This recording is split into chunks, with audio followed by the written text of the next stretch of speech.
Okay, hello everyone. Welcome to another lecture of computer architecture. Today we are going to solve some sample exam questions and answer possible questions from you. So sorry for the latency, we have some infrastructure problem.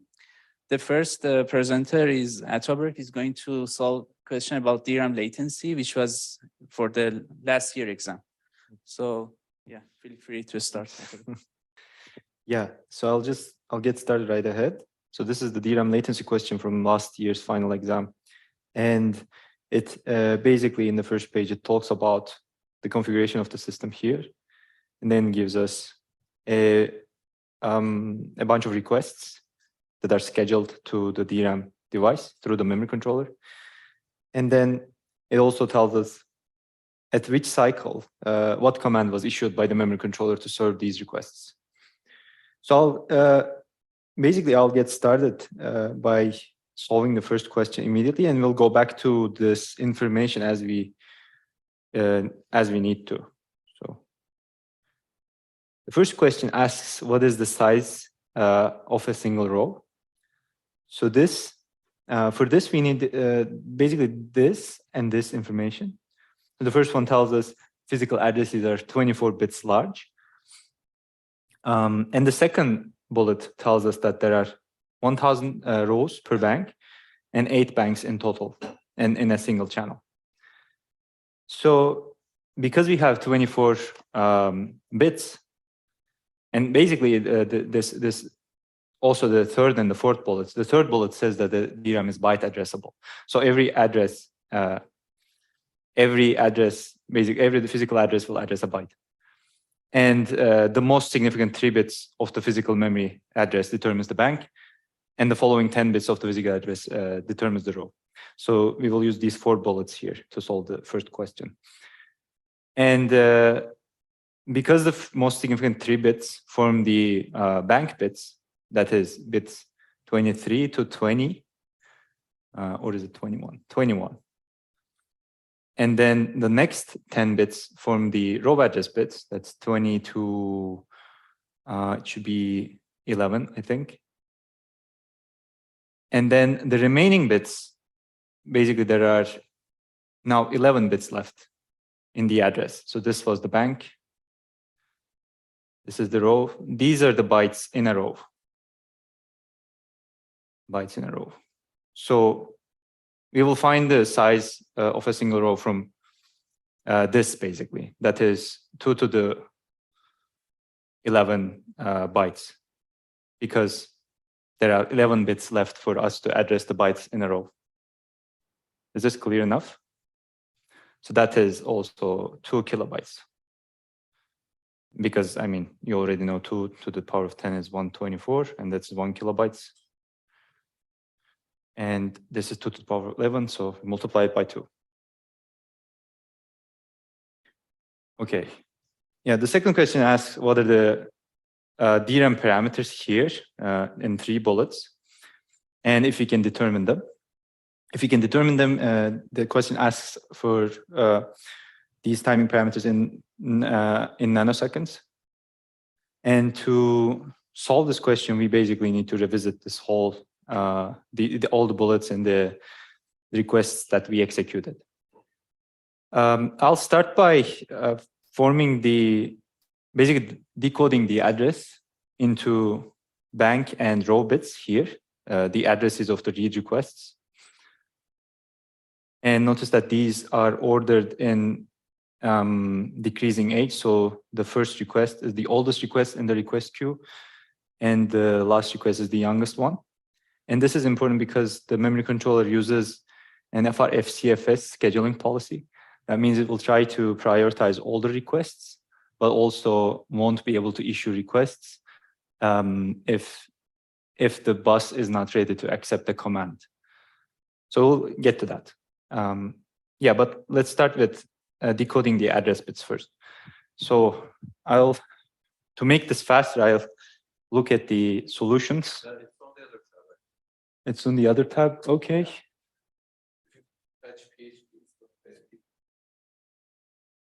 Yeah, this one. Okay. Yeah, but maybe it's here. Yeah, so these are here. So maybe I will just fetch this information.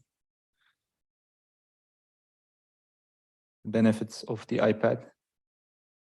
Or maybe not. How do I copy this? Okay, there you go. Yeah. So if you were to decode the bank and row address bits, these are what you would get for the same requests. This is important because if we're targeting the same bank, we will have different latencies. If we're targeting different banks, we will have different latencies. And the other necessary information is exactly here. So these are the commands that the memory controller executed to schedule these requests. And then basically what we do is let's look at the activate to read latency.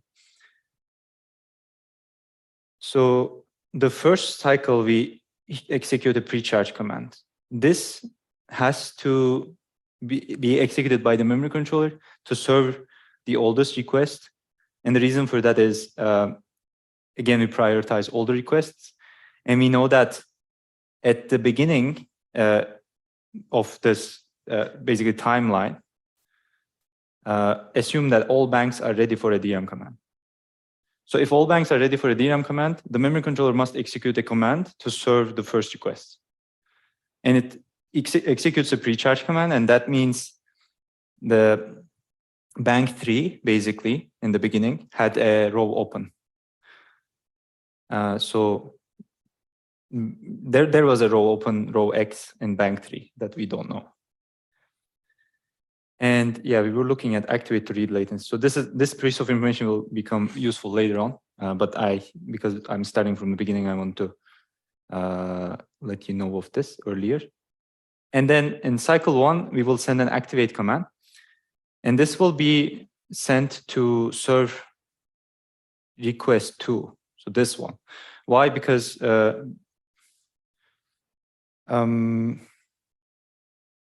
we cannot immediately send an activate command after a pre-charge command. And that activate command must be for the second read request, essentially. So if we do that, then that second request activated bank 2, right? And the read command that's executed immediately after the series of the activate commands, it is also serving. It is also to serve this request that targeted bank 2. And from here, we can deduce the activate to read latency. Act to read. This is 8 cycles. And if you look at the next, the differences between next 3 pairs of activate and read commands here and here, they exactly have the same latency between them. So then activate to read latency is 8 cycles. Here, I will write 8 cycles. And we need to convert them to nanoseconds. And for that, we know the frequency. Okay, maybe I can go back to the questions here. Yeah, we know that the bus operates at 500 megahertz. So the clock period is 2 nanoseconds. And if we spend 8 cycles, it means that we spend 16 nanoseconds. Okay. And then it's activate to pre-charge latency. And for that, we will look at the latency between these two. So this one. This activate command must target it must be for the first request. Maybe I should clean this up a bit. Don't need these. Well, I think we need this, but row X was open in bank 3 at the beginning of the timeline. And yeah, so at cycle 4, we send an activate command. This must be the command to serve the first requests that target the bank, the third bank, this one. And we need to schedule another command to the same bank. So there's also a row conflict. That means we need to pre-charge the bank and then activate it again, activate a different row. So to do that, the memory controller will send a pre-charge command before it activates row 128 in bank 3. And this is that pre-charge command because there's nothing else to pre-charge here. And the memory controller applies open bank policy, if you look at the bullets. Sorry, open row policy. That means the memory controller is not interested in closing the bank after it opens it, and there are no further requests that target that bank, that row. So the other rows remain open. The only row it needs to, the only bank it needs to close is bank 3, and that is to serve the third request. And the latency between these will give us the activate to pre-charge latency. And this is 26 cycles.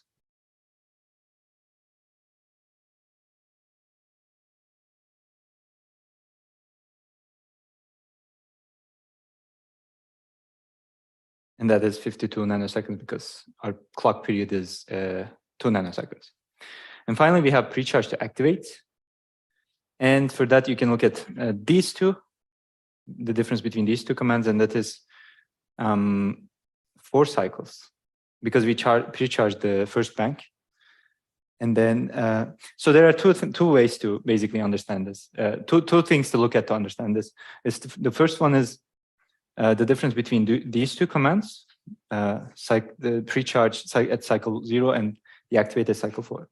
And the difference is 4. And if you look at here, it's the same. We pre-charged bank 3 and we opened row 128 in that same bank. And we spent 4 cycles again. So this must be the pre-charge to activate latency. And 4 cycles is exactly 8 nanoseconds because, again, clock period is 2 nanoseconds. Any questions here? Yes. This one.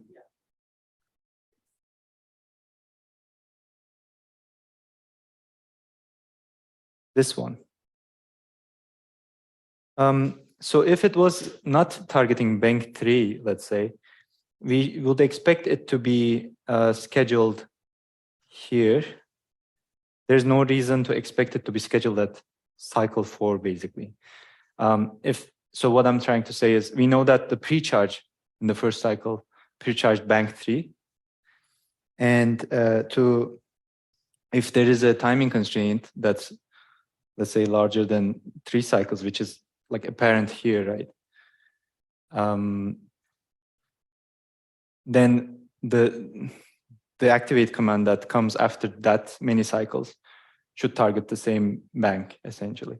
So if the activate command was sent at cycle 3, we wouldn't be able to understand which one targets which.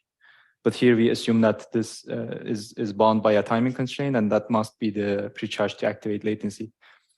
Because the other timing constraint here could be activate to activate latency, right? But it looks like it's 1 nanoseconds. So the memory controller would schedule it earlier if it was bound by that constraint. Okay. Yeah.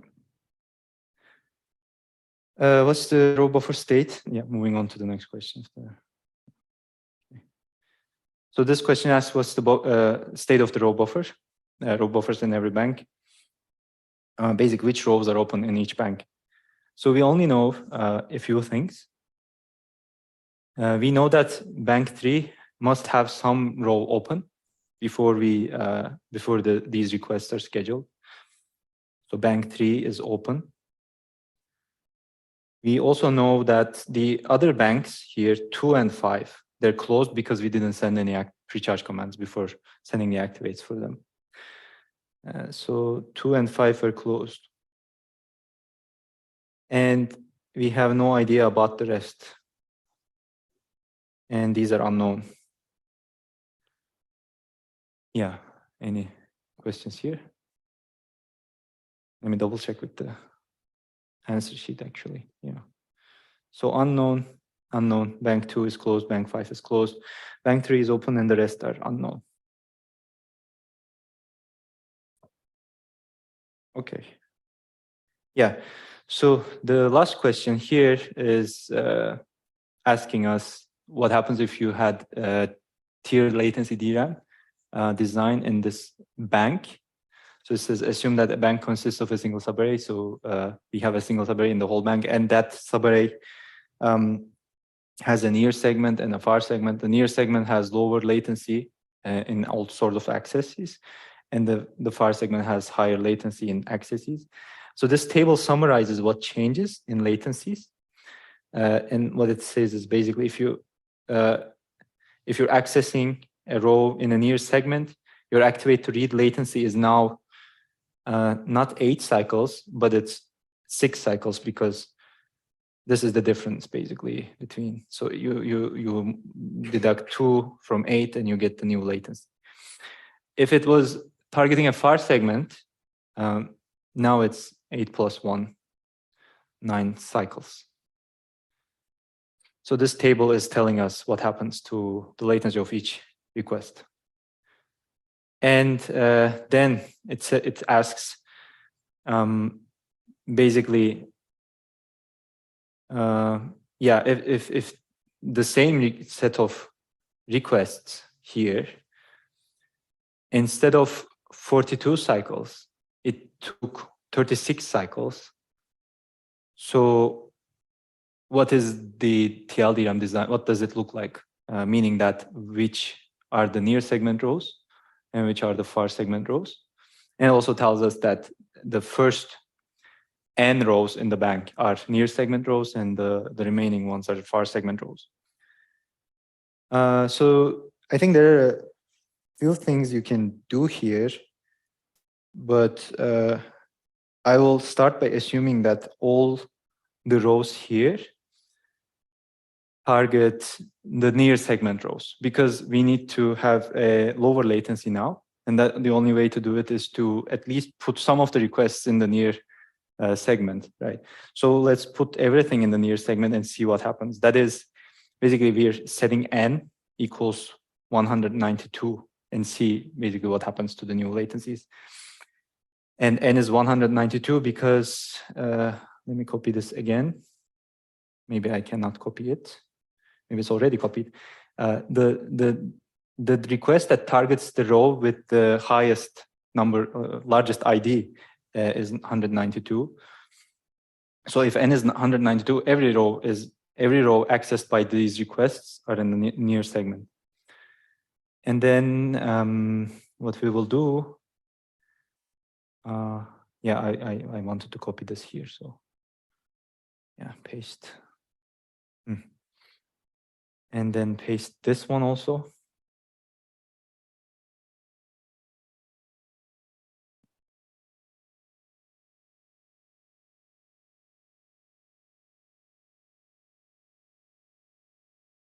Copy. And yeah.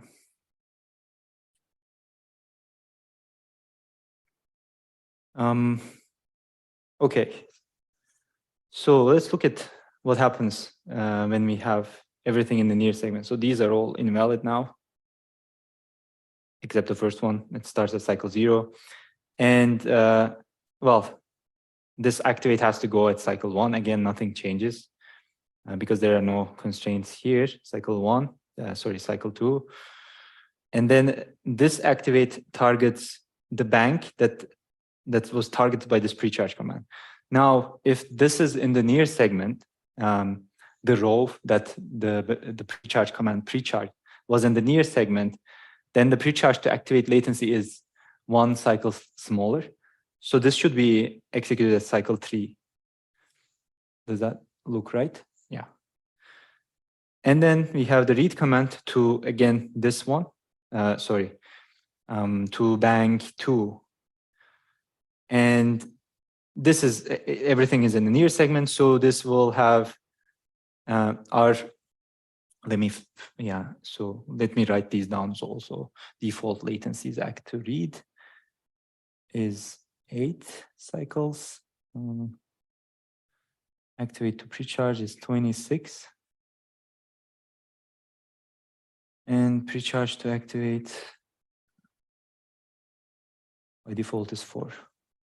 So it was 8 before. Now, since it's in the near segment, it is 6 cycles. And 1 plus 6 is 7. So this was executed in cycle 7. This one's executed at cycle 8 because 2 plus 6 is 8, and then 9. And then we have a pre-charge. This goes to bank 3. So again, in the near segment, activate to pre-charge latency is 5 cycles smaller. It was 26 cycles before, now it's 21 cycles, and we add 3, 21 to 3, and then we get 24. And then we have the activate command to the same bank, and this should be 3 cycles, 27. We add 6 more, and now we get 33. So this, we overshoot the latency. So we need to put some of the rows back in the near far segment. So we basically have, if everything is in the near segment, we have a latency that's lower than what the question asks us.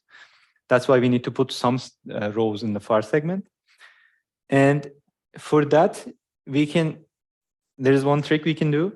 We don't know which row this pre-charge command targeted. So we will put that in the far segment first. So if we do that, what happens is pre-charge to activate for that segment will be two cycles larger. And because we calculated with a pre-charge to activate latency that was 1 cycle smaller than the default, now we have to make it 2 cycles larger than the default. Now we essentially added 3 more cycles to this. And how it happened was basically instead of this activate command was not executed, now it's not executed at cycle 3, but it's executed at cycle 6. Because it's executed at cycle 6, this pre-charge command is also delayed by 3 cycles. This also gets delayed by 3 cycles, and this one gets delayed by 3 more cycles, and we hit the latency target that we had. Any questions on this? So it's basically, I tried to minimize the latency by putting everything in the near segment first. And then because I ended up with a smaller latency than what the question asked for, I put only 1 row in the far segment. And when we did that, we got the correct latency value of 36 cycles. Now we don't know what n is. We only know it's larger than 192. And row X that was open is in that range, basically. That was open in bank 3 before everything started executing. Okay, I already took a lot of time. I think we can move on if there are no questions to the next question. So here we have a RowHammer question in 2 parts. The first part is about the attacks. The second part is about defenses. And there's some system definition here. I'd like to highlight a few things to begin. So you can see that there's no RowHammer mitigation mechanism implemented in any part of the system. And it does not implement virtual memory. So whatever address you will see in this question is just like physical addresses. And yeah, there are some other information we can just refer back to them when they're needed. And you can see some definitions of some instructions here. But these are just like self-explanatory. Basically, there's an unconditional branch, there's store, there's CL-flash, very straightforward. And I think if you look at this first program here, okay, you cannot see that. Maybe I can zoom in a little bit more like this. If you look at this first program here, you can see that, I mean, it might look familiar to you from the Philippine Bits papers presentation that Professor Mutlu did during the RowHammer lecture. So we have 2 memory accesses here, and then 2 CL-flush instructions that basically flushes the cache line back to main memory so that you hope to access main memory and hammer rows. So, okay, let's check the first question. So in the first question, we say that, okay, you have this program 1 and you run it, but you cannot observe any bit flips in the target system. and you figure out that the number of activations is much lower than what you expect. So you're shooting for like very large hammer count, but when you actually probe the memory bus and see like how many activations are being performed, you only see like a few activations going on. So what might be the problem? So that's the question. Like, so the question is asking for like two potential reasons that might cause this kind of observation. And there's definitely like more than one correct answer for this kind of question. As long as your answer makes sense, you will get the grade. So does anybody want to try? Sure. Yes, but I think you need to elaborate more. In the same row, yes.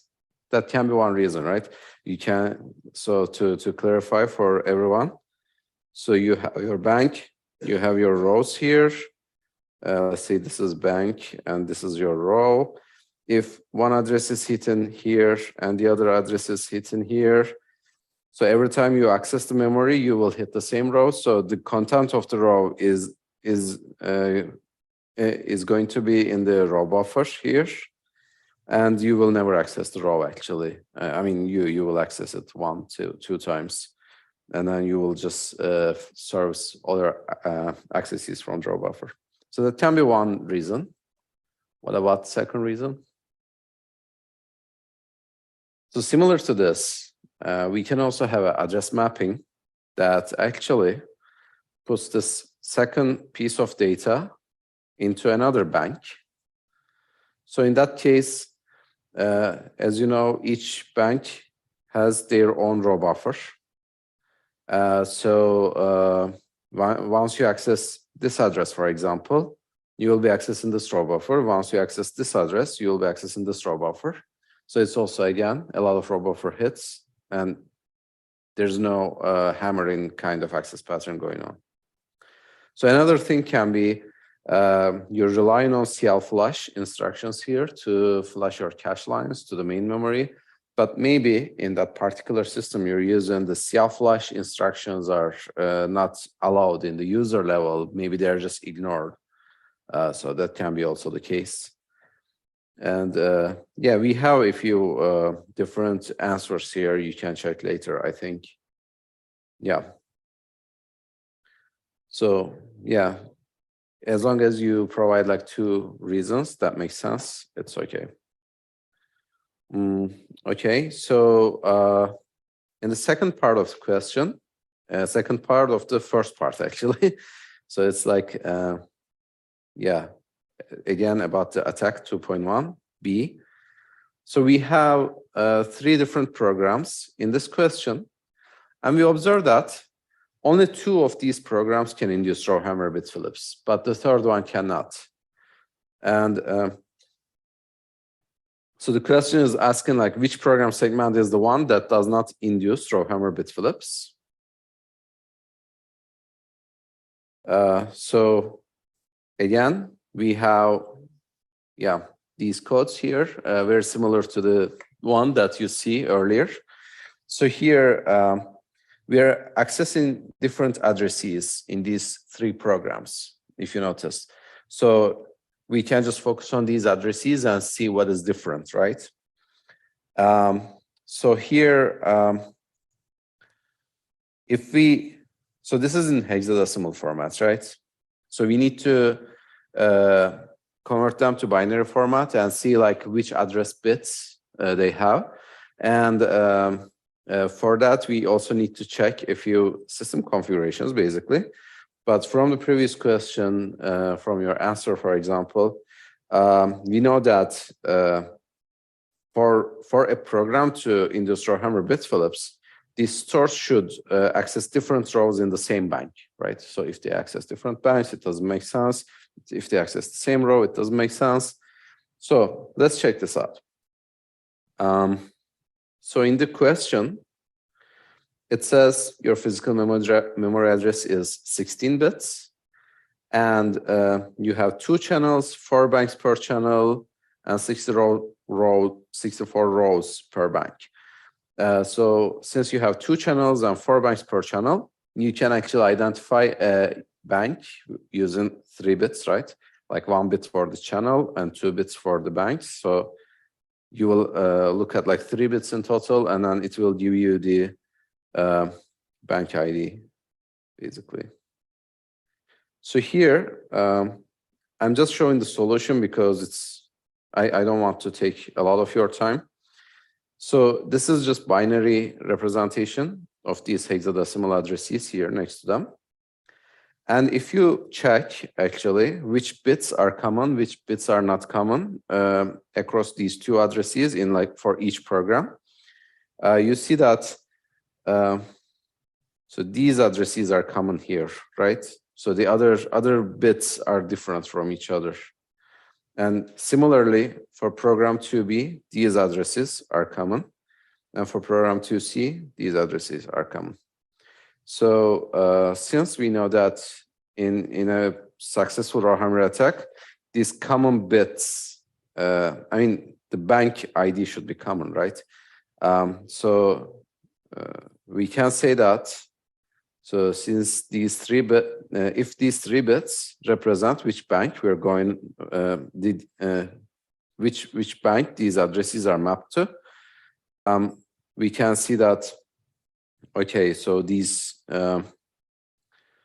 this program 2B and program 2C can be sending the two requests to the same bank, while, so if you look at these bits, for example, so this is based on an assumption, and you just build confidence on your assumption, right? So we just assume that these 3 bits identify the bank ID, and for 2B and 2C, we see that these bits are common across these 2 addresses, and therefore they would be addressed in the same bank.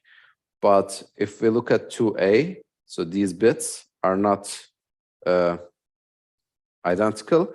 So these 2 addresses can be addressed in different banks.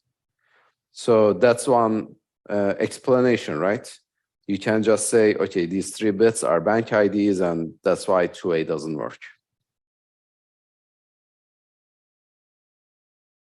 So if you come up with an alternative solution, it will also be accepted, as I said earlier. Okay, so about RowHammer defenses. So here there's a lot of text, but I'll try summarizing it. So here, what we do is actually, we observe that when we run some workload on some system, we observe some bit flips. And when we investigate like why this happens, we see a correlation of like, when we have more activations, I mean, in a certain access pattern, basically, we observe bit flips, and this certain access pattern happens to be activating a row A many times.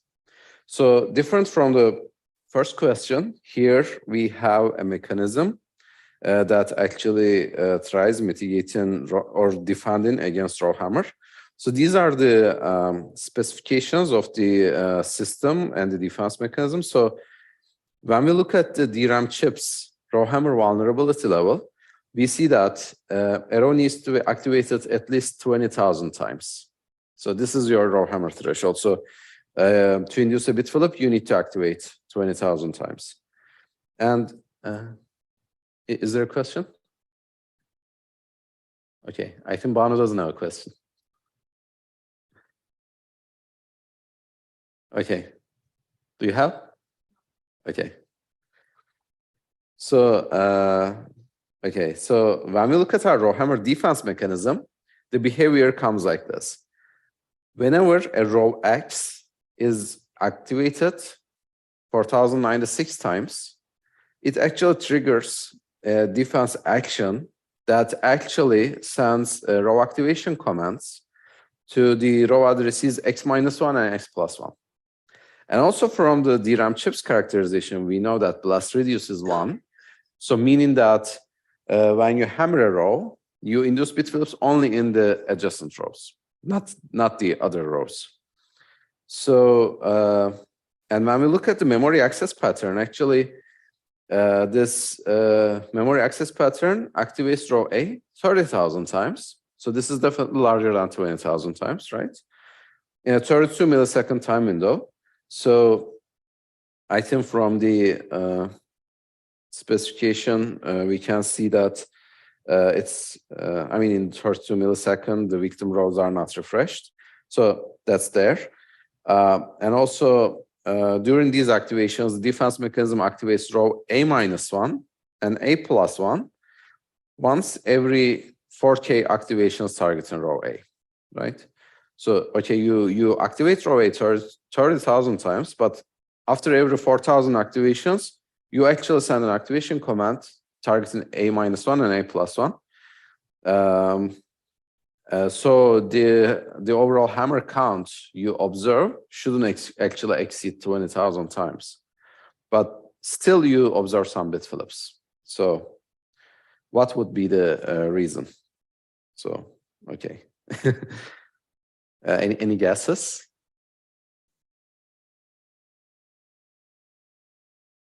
Go ahead.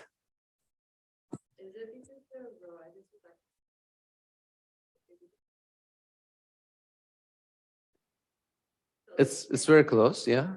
You're getting there.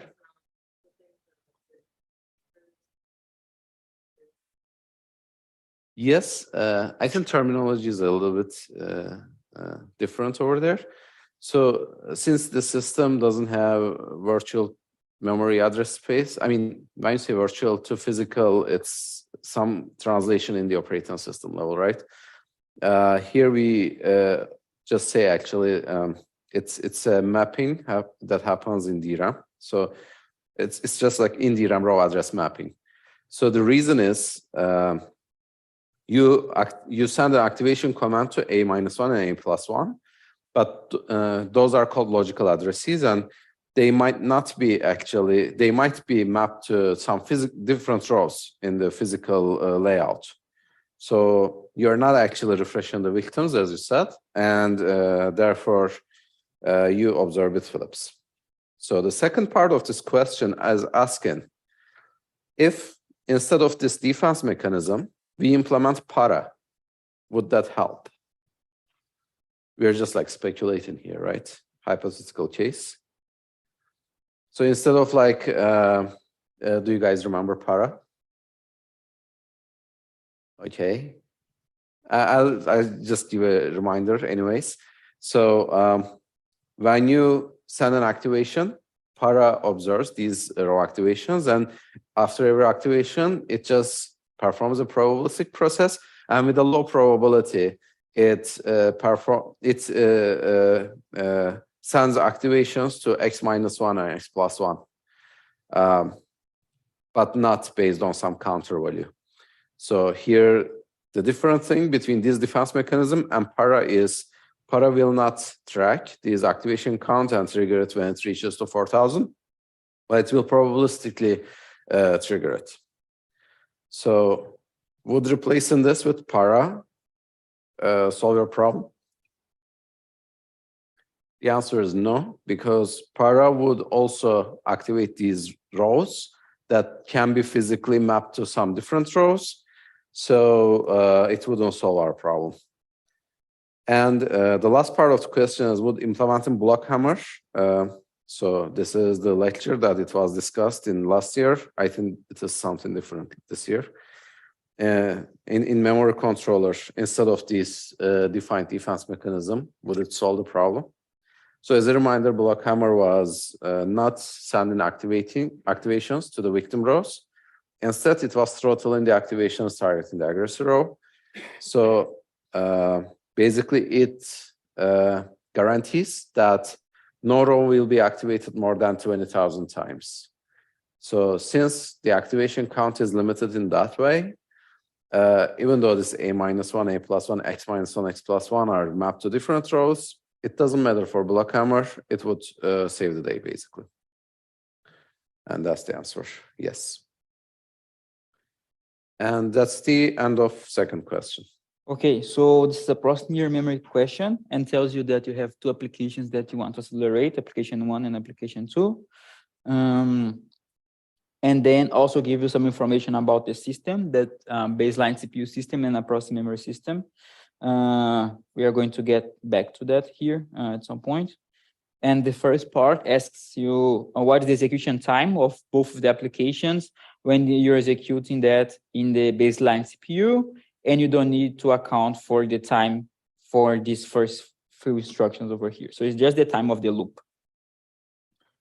Okay, and here it tells you that the CPU is a single issue in all the processor. All loads and stores are serialized, gives you the frequency of the CPU, and also tells you the time for arithmetic operations. Jumps is 1 cycle. If you have to do a complex operation, it takes 50 cycles. And load and stores are 4 bytes, loads 4 bytes of data. So if you look at this first loop here, so the execution time is going to be equal to the number of cycles that you're going to execute this loop for, times the latency of a single iteration. So let's say each one of those parameters next. So you can see the branch here for this loop. It's for 1 billion iterations. So you're going to execute this loop 1 billion times. So this is 10 to the 9. And then you basically just need to count, because the processor is in order and everything is serialized. You just count how many memory operations that you have. We have 2 loads here and 1 store here. So we have 3 memory operations. You have 1 multiplication, 1 addition, and 1 increment. All of them are simple arithmetic operations as defined here. So you have 1, 2, 3 simple arithmetic operations.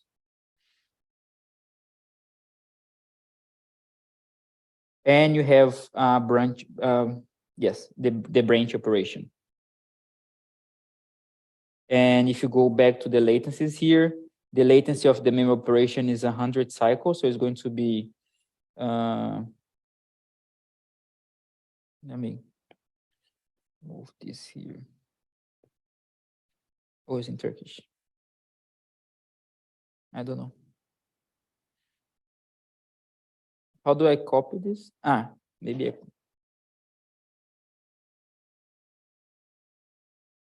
I... Really good.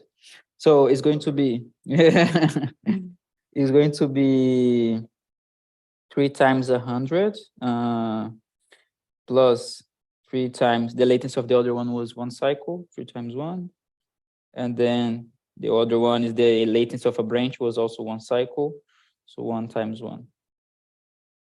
So this is you can do the math. Usually when I'm grading, I don't care so much about if the math is correct or not. So as long as if you give me the equation correctly, I will give you the points. But if you try to do the math and then give me a wrong answer, I'm going to remove some points because I have to go to the math then. So it's better just leave it as it is, so it's safer. Okay, so the second application, you do the same. You check here. This is a bit different. If you look at the branch operation here, the increment for this branch is increments of 2. So this is going to actually operate is going to execute.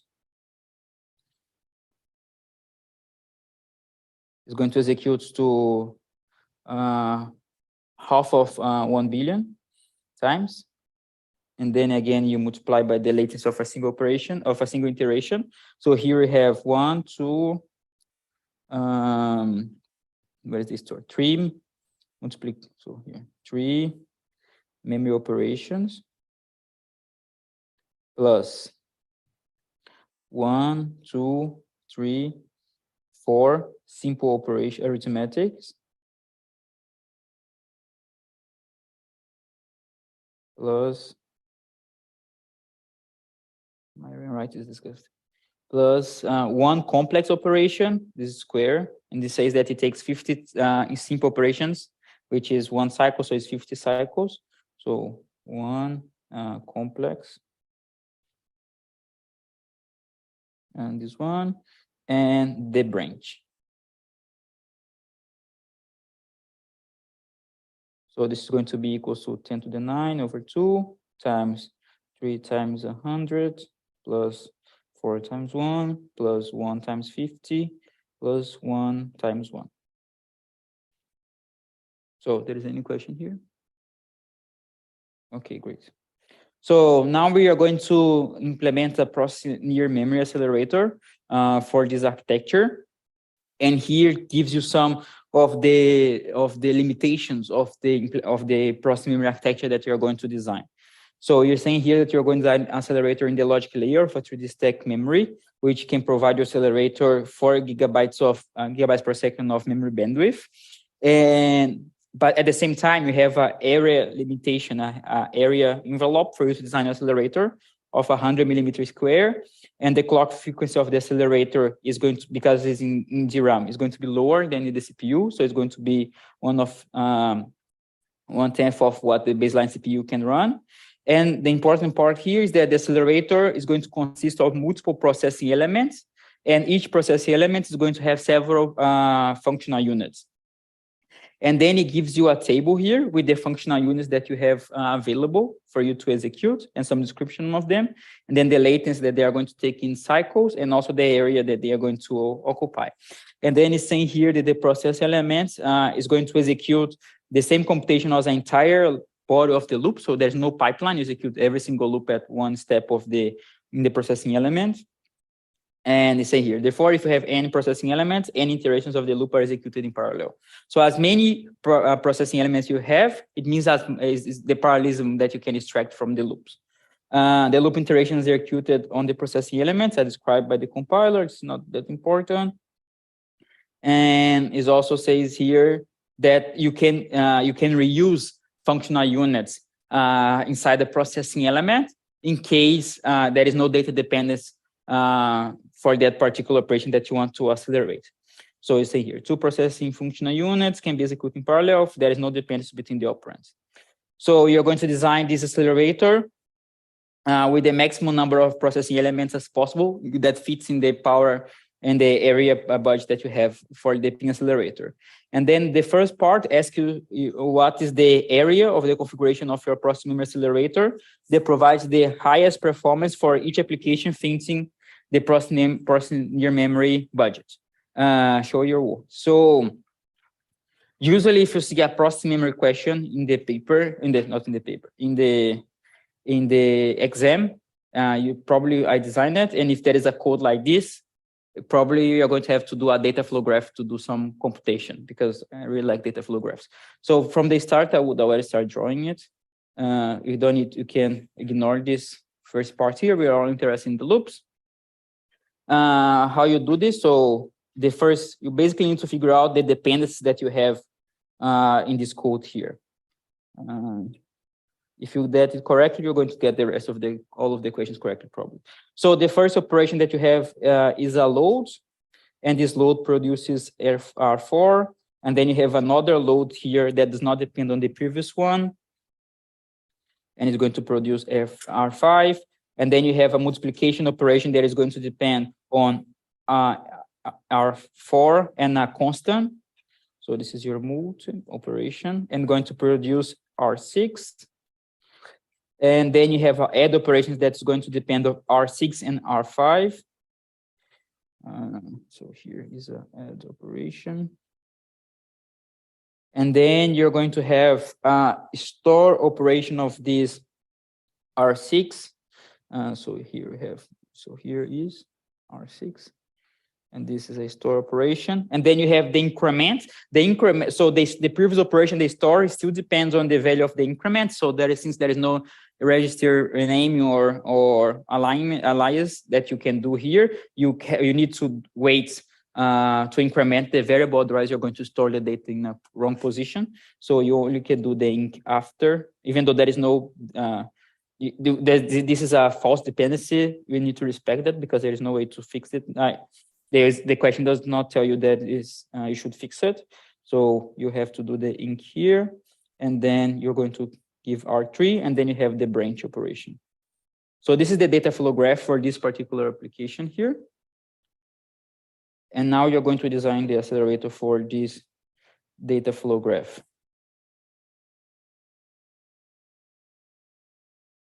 Well, what did I do? Copy the wrong thing.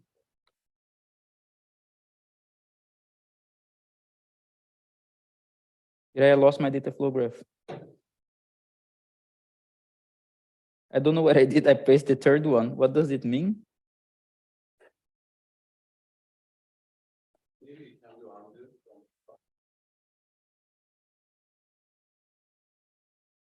Ah, it's back. I said seal. It's not that one. Cut is which one? Ah, is this one? The first one is. Thanks.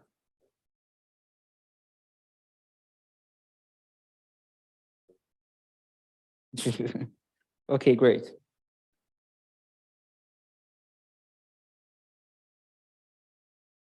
Ah, yeah, this is true, but it's fine.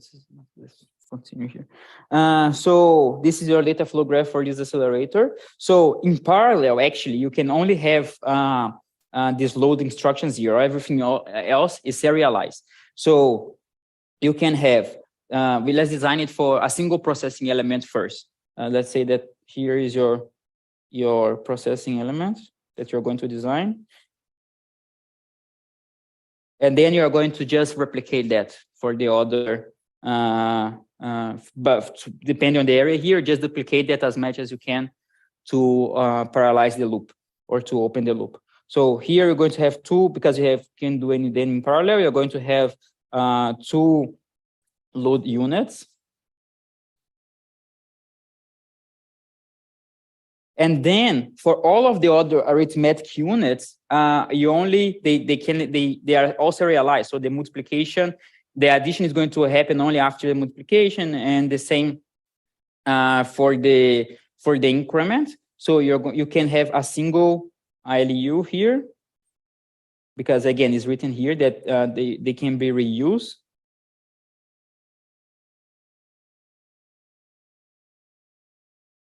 I think is the other part actually.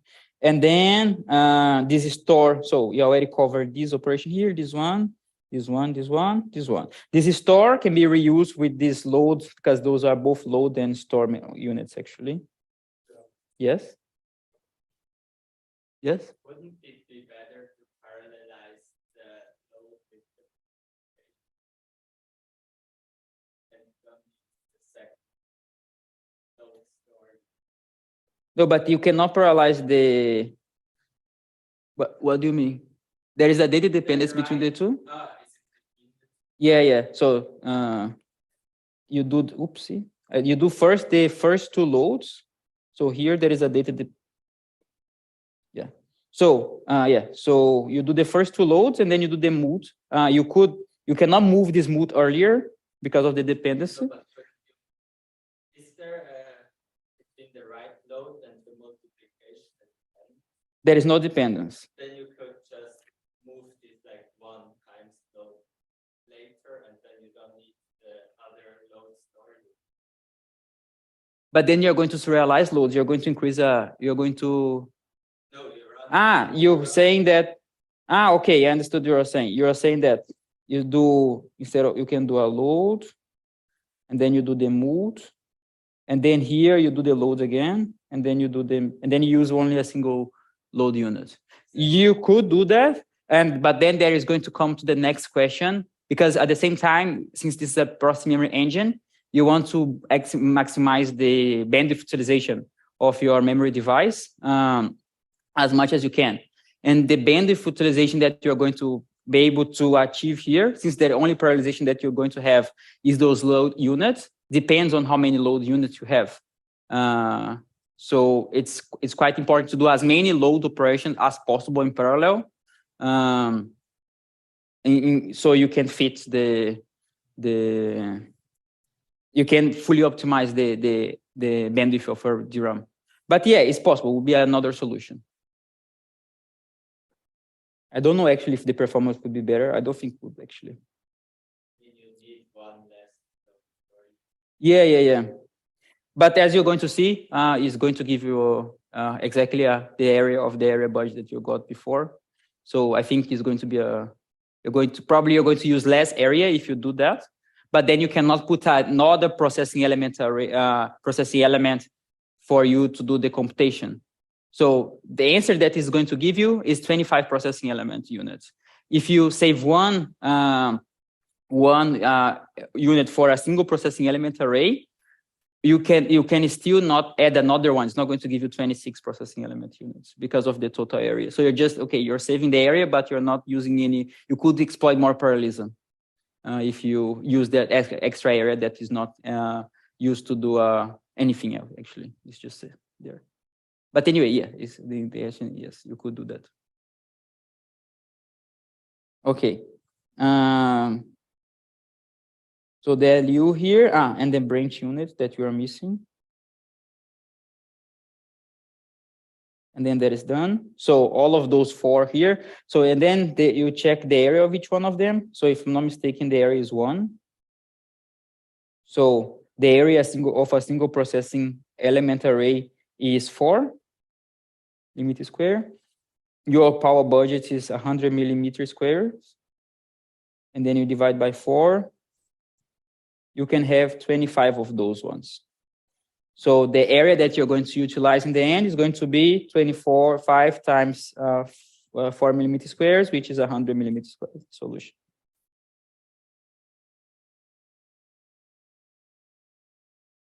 Is there a question?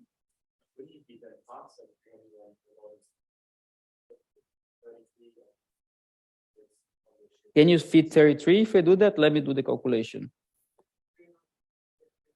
So it's going to be, it's 3 actually, 33. And then you could perform 33. Yes. No, can you fit 30? Yeah, you can fit 33 actually. Oh, this is good. Anyway, completely changed the solution, but it's fine. Yeah, I guess, yes, you could further optimize this if it's 33. Yeah, it's true. Anyway, I'm going to continue with 25 just because all of the other things are 25, but good that you guys found a better solution.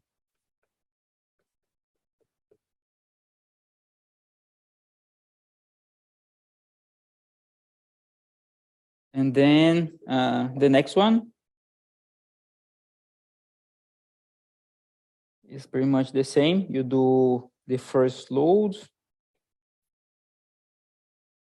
Then you produce R5. In the second load, you produce R6. And then you do a subtraction. Then you produce R5. And then a multi operation, also R5. And then addition with needs R4. It was before. And then this produce R4, then you do a square operation. Then the store. Finally,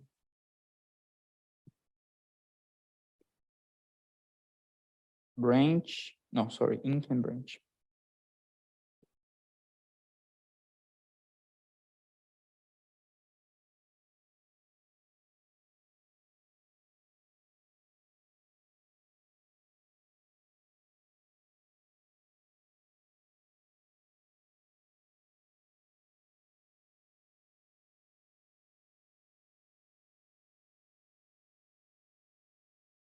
So pretty much the same here.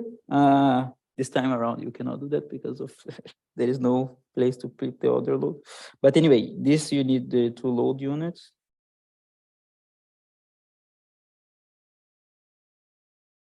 So discover this one and this one. Then you have the arithmetic unit, the LU, the branch unit here, and also the square root unit.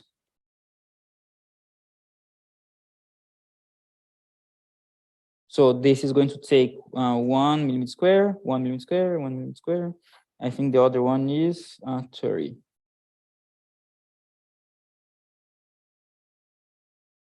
See one here. So the total area of this guy here is 24 millimeter squares. And if you do the calculation, not miss wrong, it should be this, and this gives you only 2 of those units. And then, so it means that the area that you're going to use is 34 times 2, 68 millimeters square. Okay, any question?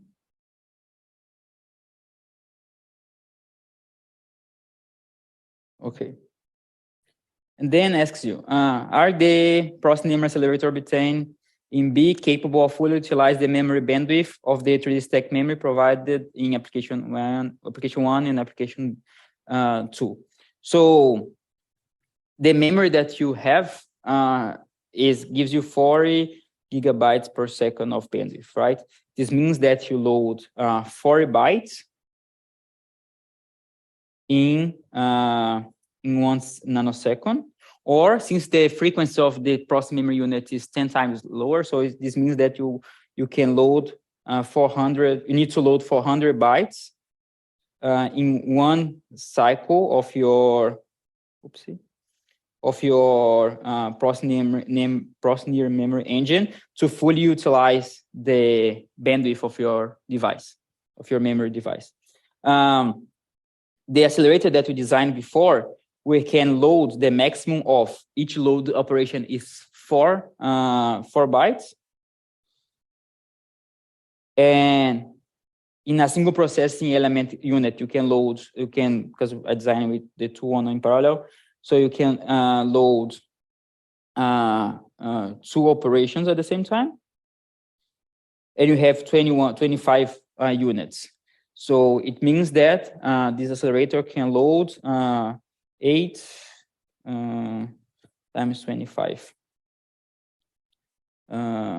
which is 50. Yeah, this is smaller, which is smaller than the other one, right? So it means that this accelerator cannot fully leverage the bandwidth that you can provide for the pin unit, for the 3D stack unit. And it's pretty much the same thing here. 40 bytes that you need to, should be your target. And then you check how many loads you can do in parallel. Again, 2. So it's pretty much the same, it's the same math. So the answer is no, because of the same reason.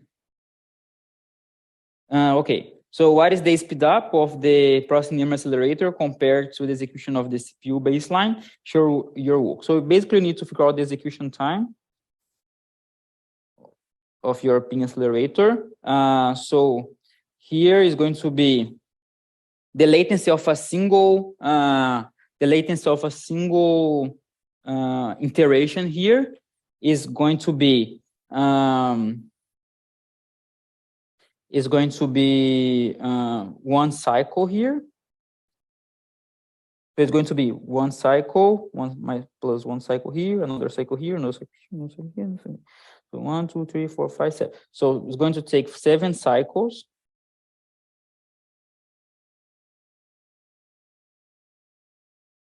And we open the loop 25 times, right? So times 25 iterations. So it's going to, I'm not going to make them do the math. And then the cycle time is the CPU was 1 nanosecond, and this one is 10 times lower, right? So it's going to be 10 nanoseconds. So this is going to be the execution time. And then you basically divide the time that you calculate before. Yes, the time that you calculate before for the CPU. This one here.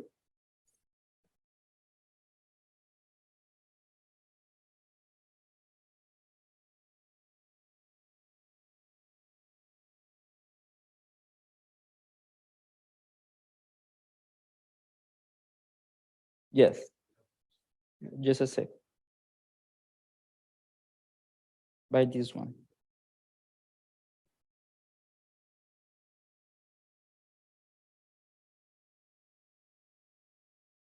I'm forgetting. I'm forgetting something. This is not correct. Yeah, forget the iterations, yes. Divide by 25, yeah. So now it's correct.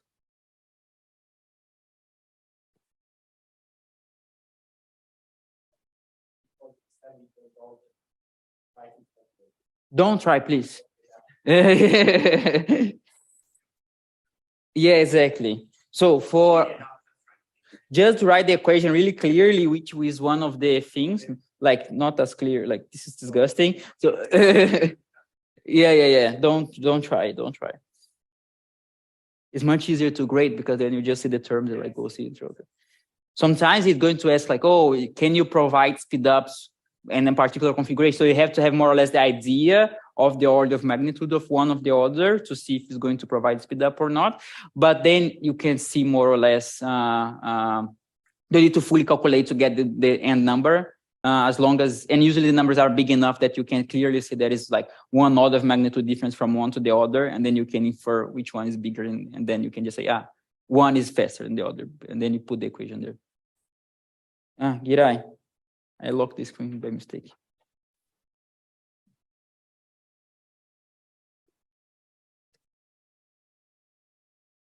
Trying to share to them.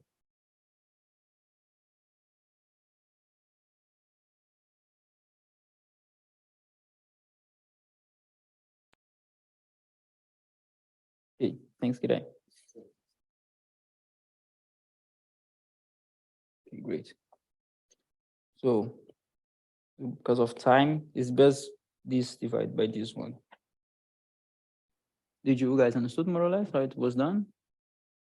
Okay, so the other one is pretty much the same thing. You come here and you count. It's going to take one cycle here, one cycle here, one cycle here, one cycle here, one cycle here. The cycle of the square root, I think, is 70. Yeah.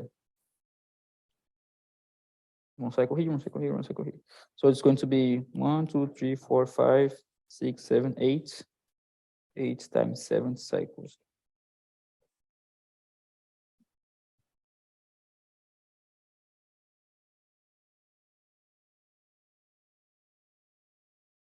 Cycles times the latency times it was 10 to the 9 divide by 2 divide by 2 again, right? Because the iterations here was 500 million.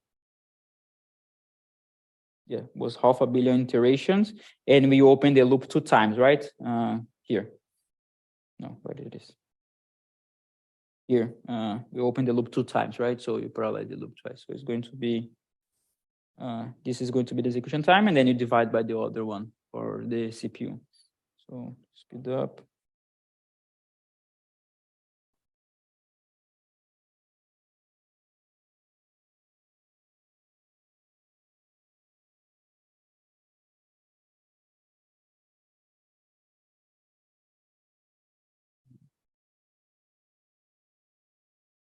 Yes, that's it. Is there any question? Okay, so that's all. I'm going to discuss the fourth question, the memory access patterns and interference. This is a question that it's not so hard to solve, but you need to have more critical thinking rather than doing calculations. So let's start with the definitions here. So you can see a graph with some vertices and a compression format. We don't really care about this. We just care about some specific properties of the application, of application 1. So that's why I'm not going to dig deeper into that. So the application 1 essentially is page rank, okay? And the most important, one of the most important properties is this one, that every value of the data structure is a 4-byte value. It's an integer. That's important so that we can do our calculations. So let's dive into the application 1. So first, as we can see here, we have 5 allocations, right? The old rank, the destination vertices, the weight, and the source. And different data structures have different sizes. So the old rank depends on the number of vertices, the rank on the number of vertices, destination data structure on the number of edges, the weight data structure on the number of edges, and the source data structure on the number of vertices. So what the application is doing in the beginning, it's doing some initializations for the data structures. And then we are iterating on top of the vertices. So as you can see here, the I is iterating on top of the vertices of the graph. Let's say we have 100 vertices, we will do 100 loops. Then what do? We need to find out the number of neighbors for each one of the vertices, and we need to access the source data structure, right? So using the source of I, we first find out how many neighbors does this vertex have. So then we need to iterate on top of the neighbors. We need to iterate on top of the neighbors. So when we iterate on top of each one of the neighbors, we first need to do 2 reads. So our first read was the source of I, right? So the next read was the weight. We need to read the weight at the edge, right? And as you can see, the edge is a counter that progresses after its nested loop. So I will say why this is important in the first question. The next one is the old rank, which we access for every vertex. It depends on the I. The next one that we need to read is the destination at the edge. And then the next one is the rank using the result of the destination at the edge, right? So as you can see, how many instructions do we have? Source, weight, old rank, destination, and rank. So we have 5 memory accesses in total, right? So then the question gives us the number of the configuration of the system. So the system consists of a single core CPU and a single DRAM channel with 4 banks. All memory requests are served by DRAM. There are no caches in the system. Memory requests are serialized. What does that mean? The memory requests do not overlap, and CPU stalls until data arrives. So everything depends on memory. The processor requests data from DRAM only to access these 5 data structures used in the application 1. There is no memory access reordering. And what does that mean? The way I described how the accesses are happening, this is going to happen in DRAM. This is how the requests are going to be sent in DRAM. For example, here we access first source 0, weight 0, old rank 0, destination 0, and then the rank with the result of the destination 0. And yes, and we assume here that we have a single request for reading and writing to the rank. So all the data structures are aligned at the start of a bank row. All the data structures are mapped in consecutive memory locations in each bank. If we have a 4 kilobyte DRAM row size, then the rank 0 up to rank 1024, assuming that each element has 4 bytes, is stored in row 0. The rank 124 up to 2047 in row 1, etc. So the latency of activating a row is 100 cycles. This will be needed in some calculations. Latency of reading the data from an activated row is 16 cycles. Latency of writing data to an activated row 20. Recharging 80. The DRAM bus width is 4 bytes. We send and receive 4 bytes. Yes, the latency of transferring these 4 bytes is 4 cycles, the latency of the bus. The row buffer size is 2 kilobytes, with each bank size being 64 megabytes. The bank size here doesn't matter, it's like extremely big, so that we don't have any issues with data that do not fit in the banks. We have an open page row buffer policy. Can someone remind me what's the open page row buffer policy? Or I can describe it. Okay. So the open page row buffer policy means that whenever we activate a row, we do not close it. The memory controller does not close the row, doesn't pre-charge it. It's left open, so because we may have some locality from the next access, and we might hit in the next row when we access the next row. We have a first come, first served scheduling policy, and all the DRAM banks are initially pre-charged. So let's go to the first question. The first question says, identify the memory access pattern. It's either random, irregular, which is random, irregular, strided, or stream. Stream means we have a stride equals to 1. Strided means we have a stride which is different than 1. And random irregular means that we cannot describe whether it's stream or strided. for each one of the data structures used in the application, and we need to reason about the answer, right? So,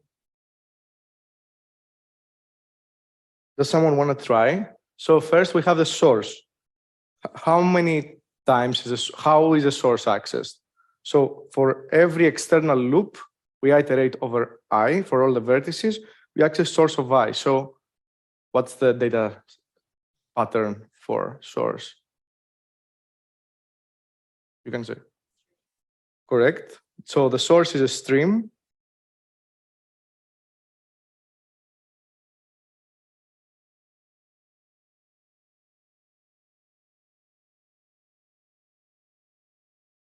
Okay, then let's say the old rank.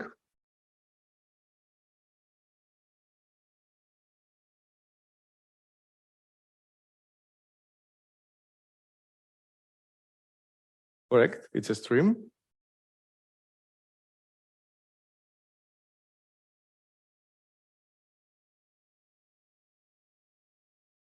The weight. What is a stream? Oh, it is a stream. It is a stream, yes.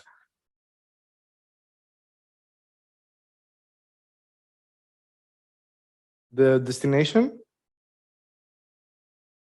it depends on the edge, is also a stream. And which is the key here? Then the problematic one, it's the rank. Because the rank depends on the value of the destination, right? So when there is this sort of dependency, the data dependency, that loading a data structure depends on loading another one, it usually is a random or irregular memory access, right? Because we depend on the values on the content of another data structure.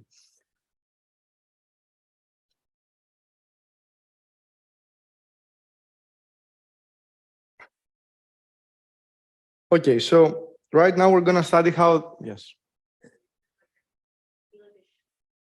You can say that in the application, like its source, we access the external loop source of 0, 1, 2, 3, etc. Right?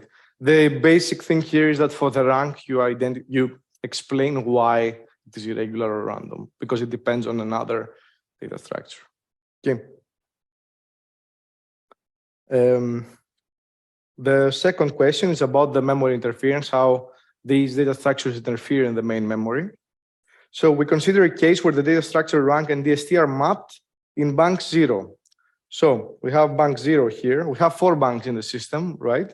We have bank 0, and inside bank 0 we have rank and DST.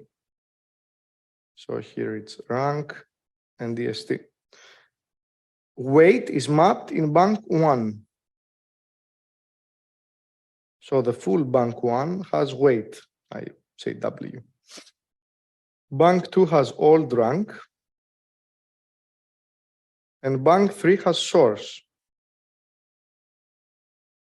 It says right now, calculate the number of row buffer conflicts after executing up 1 using an input graph with 2 to the power of 19 vertices and 2 to the power of 22 edges. So first, what is row buffer conflict? Everyone knows what that is. We all know what that is. So a row buffer conflict happens when we have an activated row, and for some reason the memory controller sends a request and it needs to pre-charge this row and activate another row. This is called a conflict. Do not do the mistake of thinking that the conflict is a miss. It's not the same as a miss. Miss means that we have a pre-charged row and then we need to activate a row. This is a miss. This is not a conflict. So how do you do this calculation, right? So the most tricky part here is that the bank 0 has rank and DST inside it. How many times will rank and DST be accessed? So DST will be, it's a stream, right? So, and as we can see, the DST will be accessed once for every edge. So it will be accessed 2 to the power of 22 times. And how many will the rank, how many times will the rank be accessed? Same as the DST, because it's accessed for every neighbor of every vertex, which means 2 to the power of 22 times. So we know for sure that this will be accessed 2 to the power of 22 times each. And we know that they're in the same bank. So we activate one row for one. And then what happens? We need to close it, access the other one, access the other data structure. And this happens interchangeably. As we showed before, we first access the DST0 and then the rank of DST0. So in the next iteration, what do we need to access? DST1 and then rank DST1. Yes.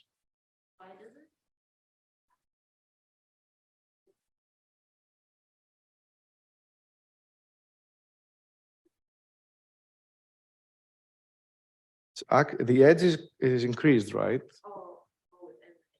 Yeah. Yeah, but it's for every edge.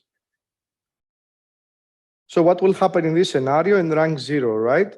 We will need to do 2 to the power of 22 conflicts when we access the destination, and 2 to the power of 22 conflicts when we access the rank. So let's go to the weights in the other 3 scenarios, which have, it's the same thing, it's in common. What's the difference here? We need to activate another row and have a conflict only when the row finishes. When the row finishes and we need to go to the next row, then we need to activate another row, right?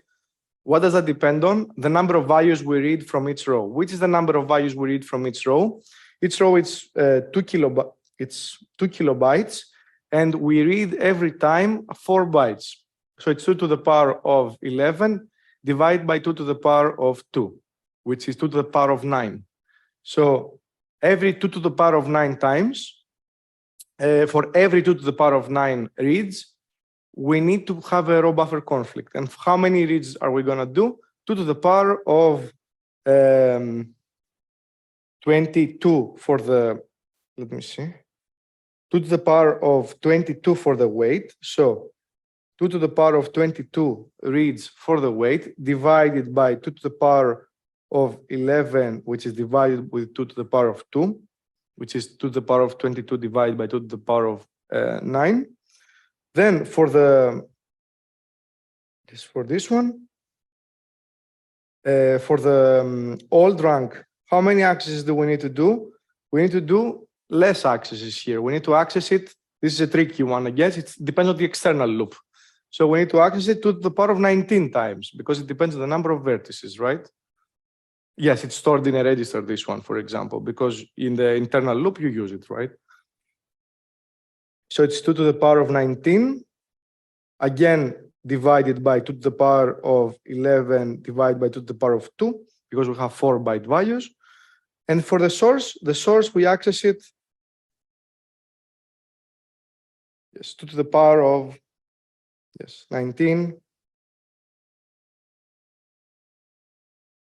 divided by 2 to the power of 11, divided by 2, second one. Okay. So what is wrong here? Like, let's say that you give this answer. Why is this answer wrong? Because there is a small mistake in that. Like if you leave it like this, there is a small mistake.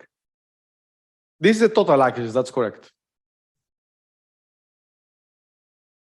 Can anyone think of the mistake? There needs to be a minus.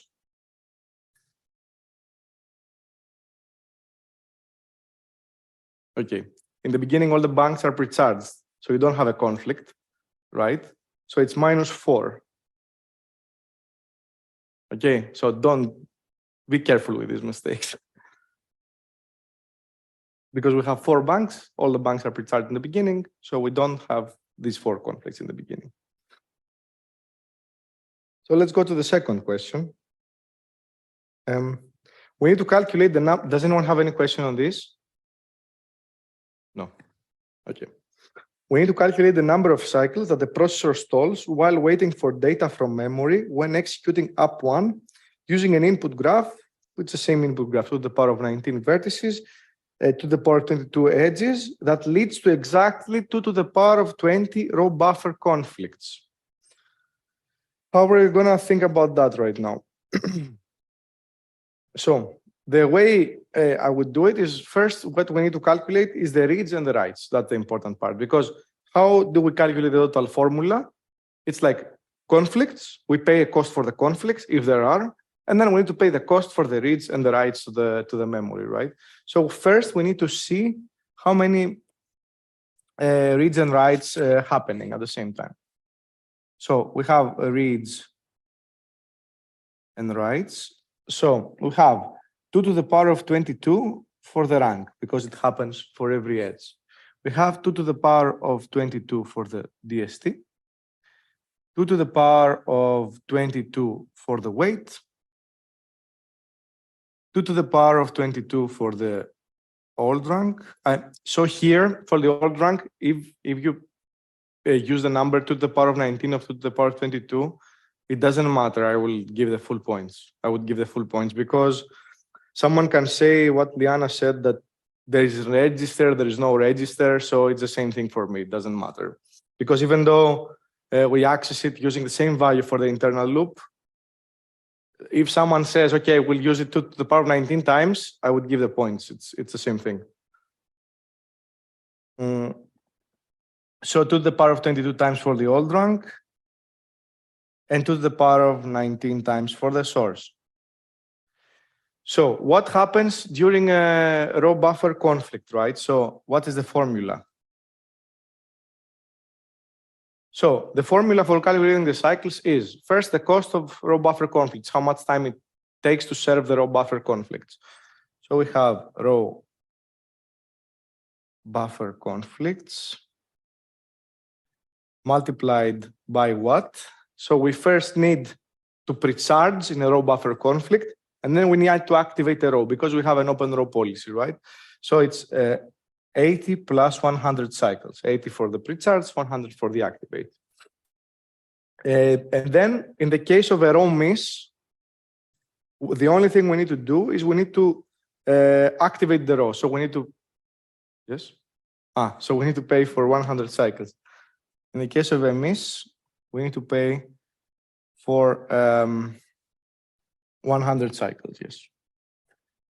Okay, so, and then in the case of reads writes, how much time does it take to read and write the data from memory?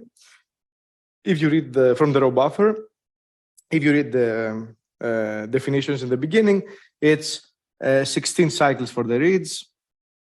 So you have here for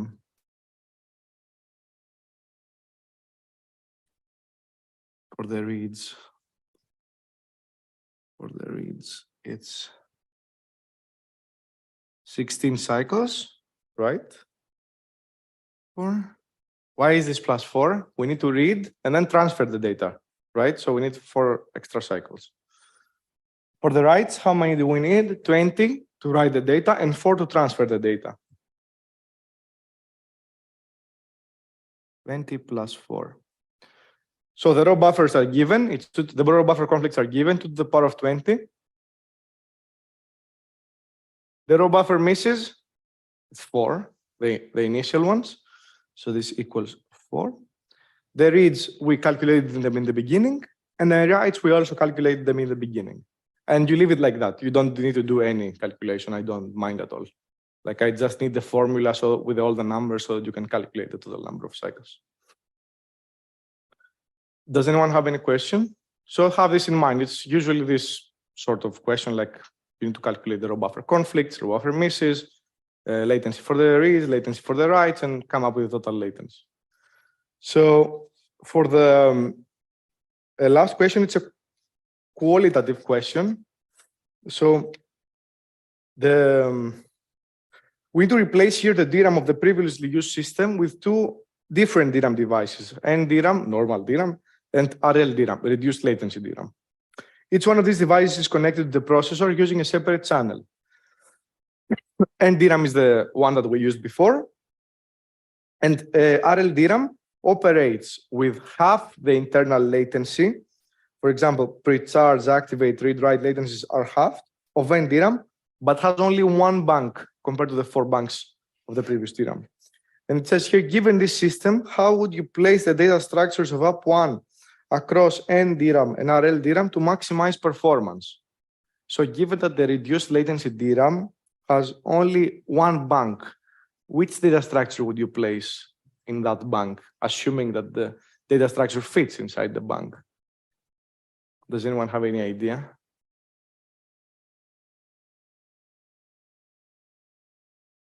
You need to go back to the first question to figure this out. Yes. the irregular access? Correct.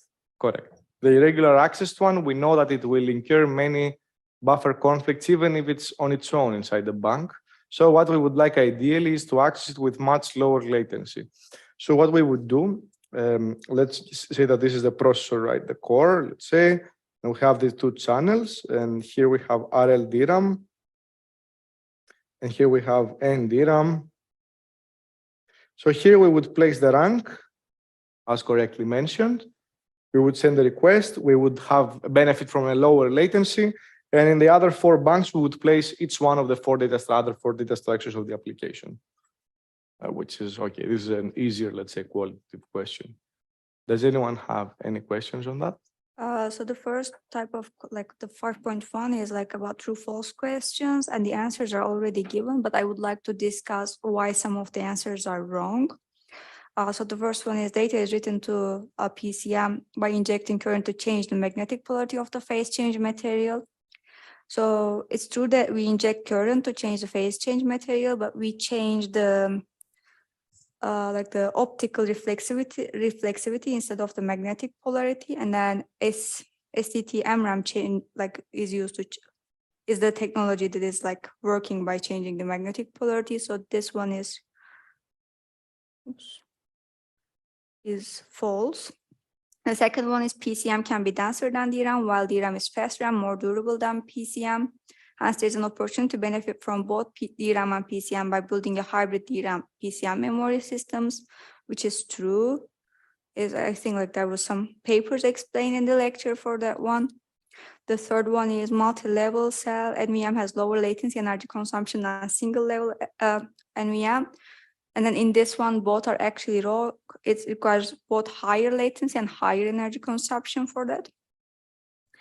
The fourth one is NVM has lower endurance than DRAM because writes to NVM take much longer.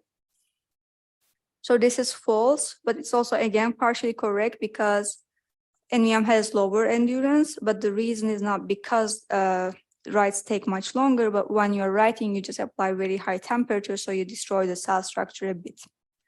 And the fifth one is it takes the same energy to write 0,0 as to write 1,1 into the multi-level cell PCM cell, which is wrong because 1,1 has the like least resistance, and then 0,0 has the highest resistance, and you apply different temperature, and then the duration of the temperature is also different when you want to write these two different values. So the second part is about like computing some things, and this is like a long explanation that I will not go through all of it, but there are some important numbers that you should take from here. The first one is we know that memory cell fails after 10 to the 7 writes, which is important to remember. And then it says that it has like a perfect very leveling scheme so that like writes are equally distributed. And then our goal is to estimate the lifetime of PCM, right?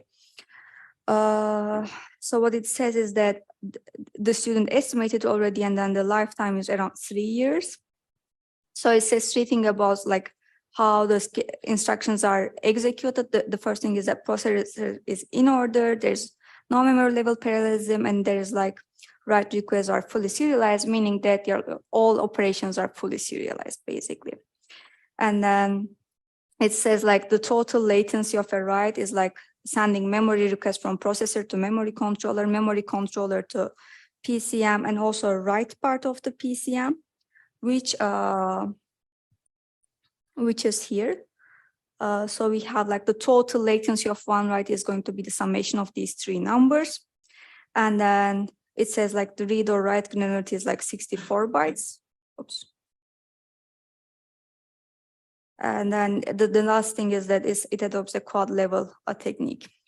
So once we have all these results, like figured out, extracted from this explanation, we can solve the problem. So the problem is the question is asking for us to calculate the capacity of PCM that student uses. And it says like we can approximate 3 years by 10 to the 17 nanoseconds. So we know that we have to write 10 to the 7 writes to each cell for all cells to be worn out. And then we know that like each write is going to be 64 byte granularity, so which is like 2 to the 9 bits. And then so the total number of writes you need is going to be 10 to the 7 times capacity over 2 to the 9, because each write is going to be like writing this much portion of the memory, and then you need to write each portion of the memory that much time. And then the total write latency is the three numbers we found above, which is like 8 plus 13 plus 43, which is equal to 64 nanosecond. So we know that the total duration is 10 to the 17 nanosecond, which should be equal to the number of memory positions that you should send writes to, which is capacity over 2 to the 9 bits. Sorry, one more terrible writing. And then the number of writes you should send for each position of the memory, and then the time it requires for one write in total, which is 64 nanosecond. And then you should solve for the capacity, which is going to be 8 times 10 to the 10. Any questions? Guess that was clear. So the next part is about like improving the lifetime of PCM cells, and we need to extract now our new numbers. It says like the cell's endurance is increased by a factor of 10, and then now we have not a multi-level cell but like single level cell. It says like the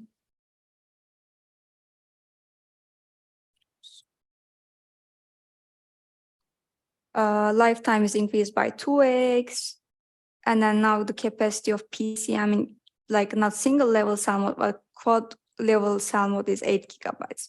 And now we need to compute the write latency of our new PCM. So now, since the endurance is increased by a factor of 10, we know that the number of writes we need to send for each cell is like 10 times 10 to the 7, which was the previous value. Now it's 10 to the 8. And then the memory capacity is reduced by 4 because compared to this one, because we are storing 1 bit instead of 2 bits in one cell, and like 2 bits means like 4 values. So it's like the capacity is going to be the capacity here over 4.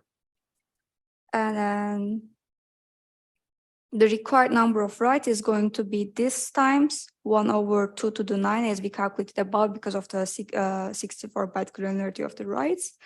And then we know that, like, let's say this value is X, the write latency is like 8 plus 13, which is like the time it requires from like to send a memory request from the CPU to memory controller and memory controller to PCM, and plus the X value that we want to find. And then the new lifetime of this PCM cells is equal to the previous one times 2, which is 2 times 10 to the 7. Now we need to just solve for this equation again, which is 2 times 10 to the 17 equals to this capacity over 2 to the 11 times 10 to the 8, which is like the number of writes, plus the latency. And we know this one to be 8 gigabytes. And then if we solve for the X in this equation, it's going to be something like 2 to the 12 times 10 to the 9 over 8 times 10 to the 9 times 8 minus 21. Okay, any questions? Okay, so now this is like the last part. And then here we have like a resistive memory. We store one matrix in this resistive memory, and we have some inputs and we have some outputs, but we don't know one of the inputs, we don't know one of the outputs, and we don't know one value of the matrix. And it explains how in general this mechanism works. So we convert this digital numbers to analog numbers, perform the multiplication, division, whatever the operation we want, and then we just like do this thing. So it says that this matrix part works by Kirchhoff laws, and then basically you just have to remember whether you divide this input to this value stored or you have to multiply. And if you don't remember, you can just assume one, try to solve it with like whatever it is, and if it's like wrong, that means you just assumed for the wrong one and you can just switch. But the correct thing is you should actually divide. And then if we divide, so we know that A over 1 times 1 over 1 times plus 0 over 0.3 plus 1 over 0.5 should be equal to 4. And now that we know this 1, this is 2, then A should be 1. So we solved for A is 1. And since now we know A, we can solve for C because we know all the inputs and all the values stored, and it's like C is equal to 1 over 1 plus 1 over 0.5 plus 0 over something plus 1 over 0.2, which is equal to 1 plus 2 plus 5, 8. And then we also solved for C, which is 8. Now we can solve for the next one, which is B. So we don't know the value stored here. We can just try to find the value here. So 11 should be equal to 1 over 0.5 plus 1 over 0.2 plus 0 over something plus 1 over B. That means 11 is equal to 2 plus 5 plus 0 plus 1 over B. And then B should be 0.25 based on this thing. And I think that that's like the end of the emerging memory technologies questions. Do you have any questions? Okay, so this question is asymmetric multicore. Let's go over it. A microprocessor manufacturer asks you to design a multi-core processor for modern workloads. You should optimize it, assuming a workload with 60% of its work in the parallel portion and 40% in the serial portion. You're asked to compare two configurations that can fit into the processor's die area. First one is a small cores, SC, and the second one is large plus small cores, which would be LSC. So these two configurations consist of following. So SC is a design that contains 8 small cores which share the same die. 7 of these small cores operate at the baseline fixed instruction throughput, but the 8th small core is an overclockable core which can operate at either the baseline throughput or the overclocked scenario with 2 times the baseline throughput. And LSC is a design that contains 1 large core and 4 small cores that all share the same die. The 4 small cores operate at the baseline throughput, and the large core is 4 times faster than the small ones. Okay, in addition, table 1 provides the static power for when the core is idle and the dynamic power for when the core is active for each of these cores. So we see here, let's take a look at the table. For small cores, we have the 2 cases, baseline and overclocked. And then we have this large core. So it covers all the cases. We'll get back to this table when we need it. The SC processor, the first configuration, executes the parallel portion on all small cores, including the overclockable core operating at the baseline throughput. So that is when we have the parallel portion. And for the serial portion, it only works on that overclockable core.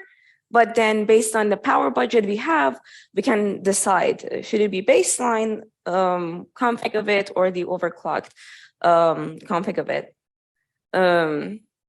So that was for SC. Basically, this is a little bit important. Let us then underline it. So the SC processor executes on all the small cores and the serial portion only on the overclockable core using either baseline or overclockable options. And the LSC processor executes the parallel portion only on the small cores and serial portion only on the large core. So, okay, these guys go only on the small one and the serial portion only on the large core. So these are important to remember. Okay. Which of these following three configurations, SC and SC with overclocked core or SC results in the highest performance, and show your work. Okay, let's see how that will work. And then remember, 60% of our application is happening in the parallel portion. So for finding the speed up, let's say, so here, for SC, or where is the eraser? Okay, so speed up for SC scenario would be something like this. 1, so the serial portion, it would run on the that one core. So we would just have divided by 1. So it's no way of accelerating it here. And for the parallel section, we have this divided by 8. So with here, we can see, okay, 3, so simplify it, 3 here, 40, that will be something like this. Okay. So now let's go to the SC with overclock. So the speed up would be again 1. Here, how much was this faster? Overclock 2 times. Okay, and the parallel part does not change.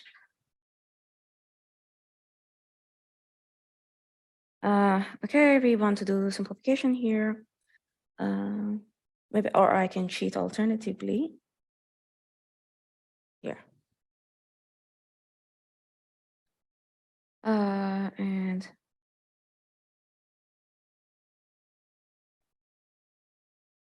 this one.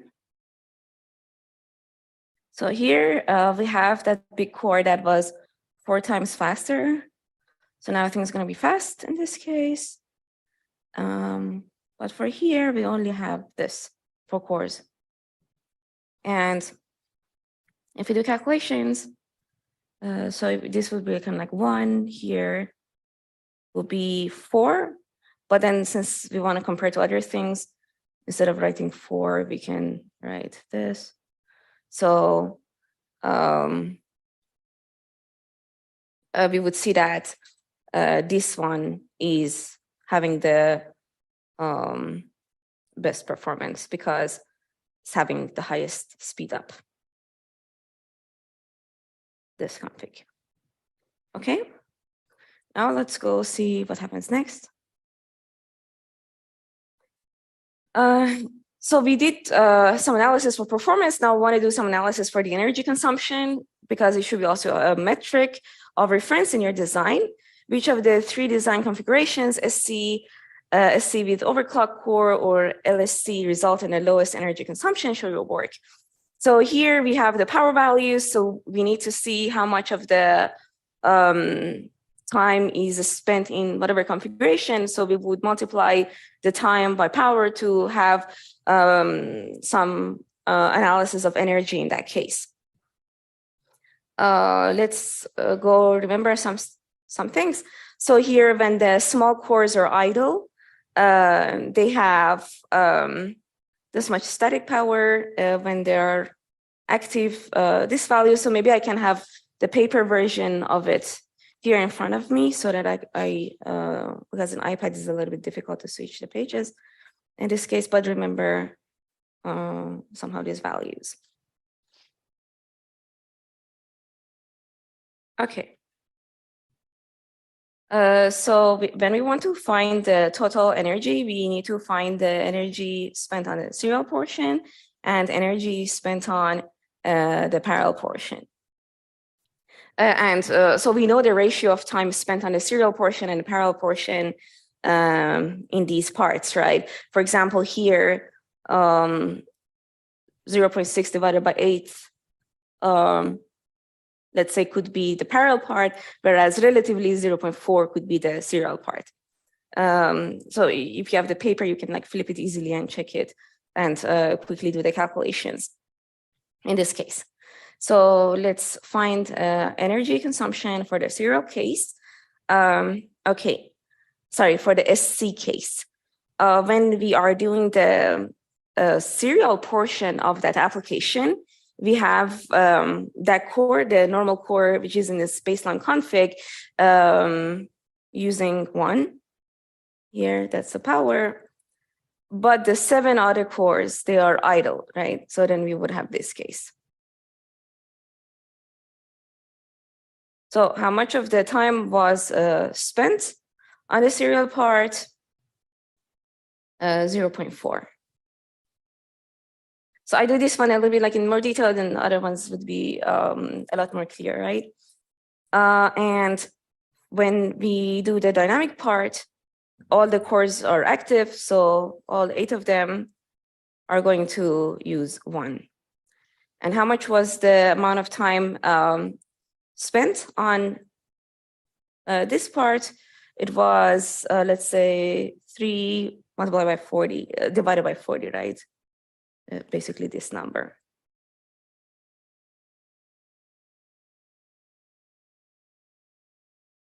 Okay.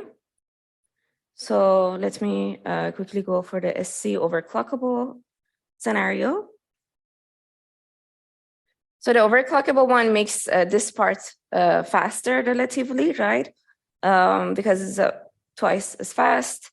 So, and we have here, let's go one by one.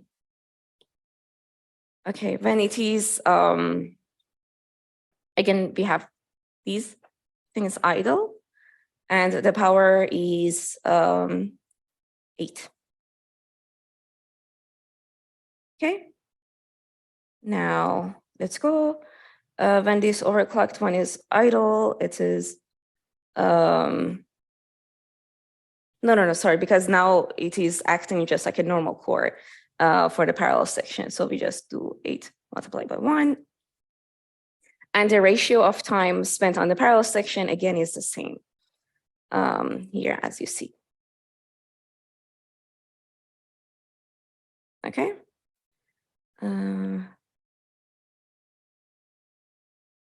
Let's see what happens here.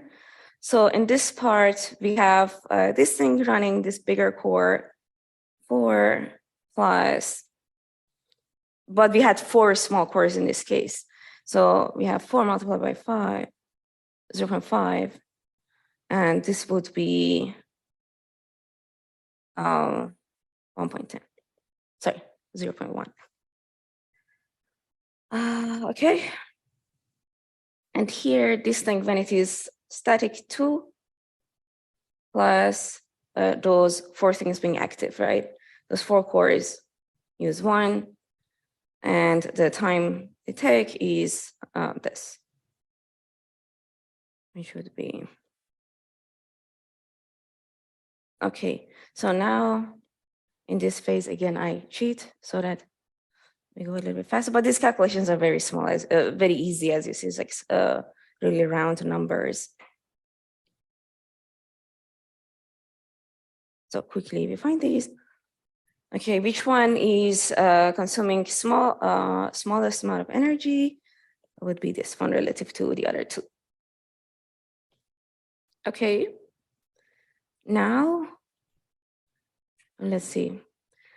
So the question is asking at least what ratio of a workload should be spent on the parallel section so that the SC configuration, even without overclocking, performs better than the LSC configuration. Show your work. So the SC configuration had a lot of small cores, whereas the LSC configuration had a bulky core to accelerate the serial portion of the application. So for the parallel portion, we would have a smaller number of cores relatively. And we want to see that how big should the parallel portion of the application be? Yes. Mm-hmm. So like energy is equal to power times time. Mm-hmm. And so like if you're using 0.4 as the time, is the actual time or is that like the relative time? So these energies, like that's not actual energy in watts or joules. It's like 2.4 times some constant. Yeah, it's relative. Yeah, because you are doing, we are basically finding relative times in that case.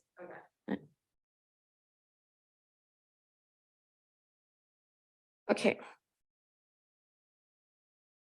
So for this part, yeah, basically we want to see how big the parallel portion of the application should be for us to have a C configuration in our system instead of LSC. So let's just have a parameterized scenario. So if we have, let's call the parallel portion of our application P. So what we want is that 1 minus P divided by 1 plus parallel portion divided by 8. So this is speed up. We want it to be bigger than 1 minus P divided by 4, because that was what the larger core was doing. And then P would be 4. So then we do a little bit of calculations. 1 minus P plus P8 here, 1 minus P.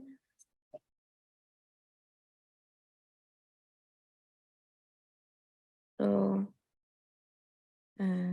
these things go away with each other. So here we have 1 minus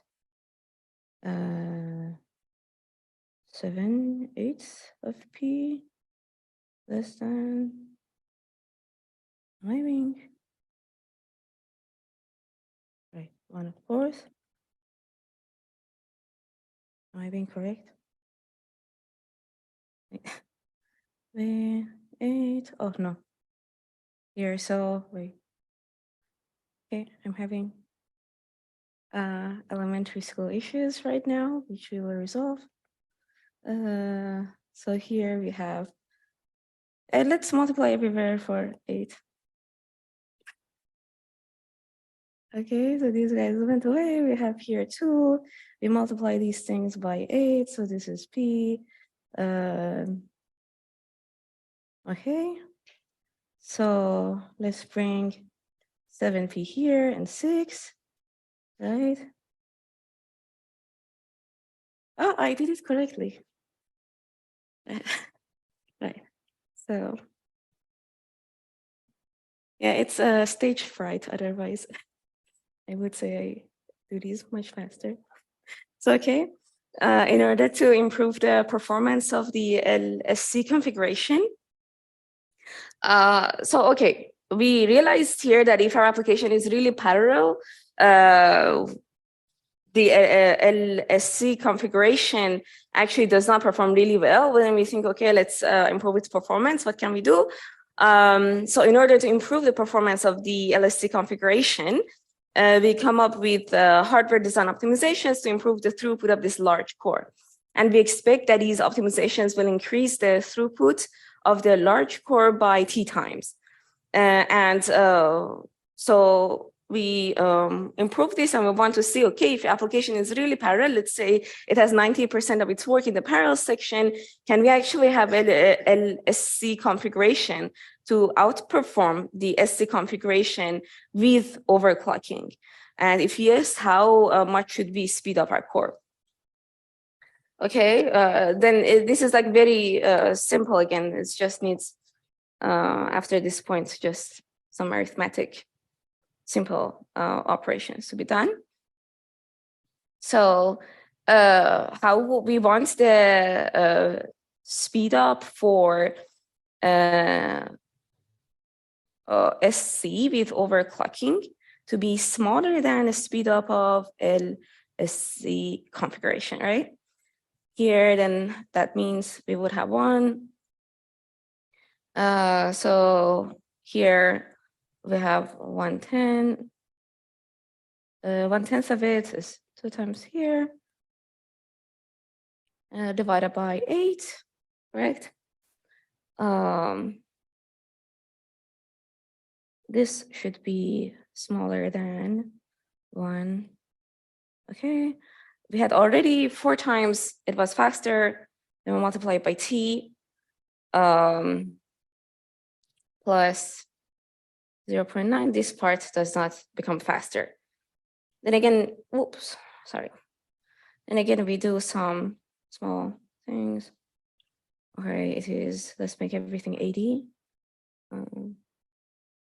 Okay, 4 divided by 80 plus 9 divided by 80. And here I would have 2 divided by 80t plus 18 divided by 80, right? So this thing goes away from here and there. And in the end, let me see. So this thing, wait.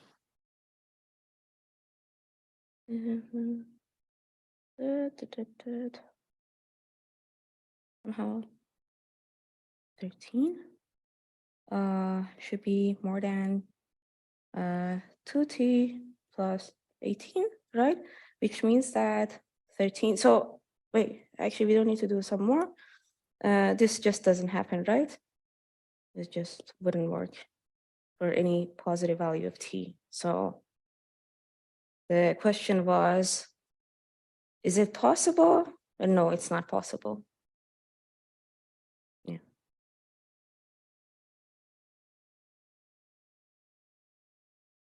Then, questions? So we are going to be soon run out of time, but I'm going to quickly also discuss this question, the interconnection networks.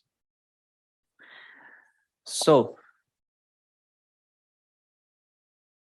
in this question, we have 16 processors, and we are connecting them in 2 different topologies. The first one is for mesh, and the second one is TROS. So I guess you are aware of these 2 topologies from Professor Mutlu's lectures. So we are going to design some routing algorithms for these 2 topologies. In order to define routing algorithms, we define them based on the turns that they are prohibited for packets to take. So we can have 8 different turns in a 2D mesh or 2D TROS network. So if you consider clockwise, we can have north-east. Yeah. We can have northeast, east, south, southwest, and west-north turns. And for counterclockwise also, we have 4 different turns as well. So here we have 3 routing algorithms. The first one, we are saying that turns northeast, southwest, northwest, and southeast are forbidden. The others 4 turns are allowed. So the easy way to understand this routing algorithm is to understand the basically concept of this routing. So when we don't have north-east turn, and when we don't have, let's say, southwest, it means that it's impossible that we go in Y direction and then we want to turn to X, right? Also for the counterclockwise terms, when we don't have north-west and southeast, it is impossible that we go in Y direction and then take X. So which means that this routing algorithm is simply XY routing or dimension order routing. So for the routing algorithm 2, only 2 terms are forbidden. Terms southwest and northwest. So southwest is from in the clockwise circle, we don't have southwest. And in the counterclockwise circle, we don't have northwest term. So here also, you can imagine how this routing algorithm looks like. So I don't know why it's not good.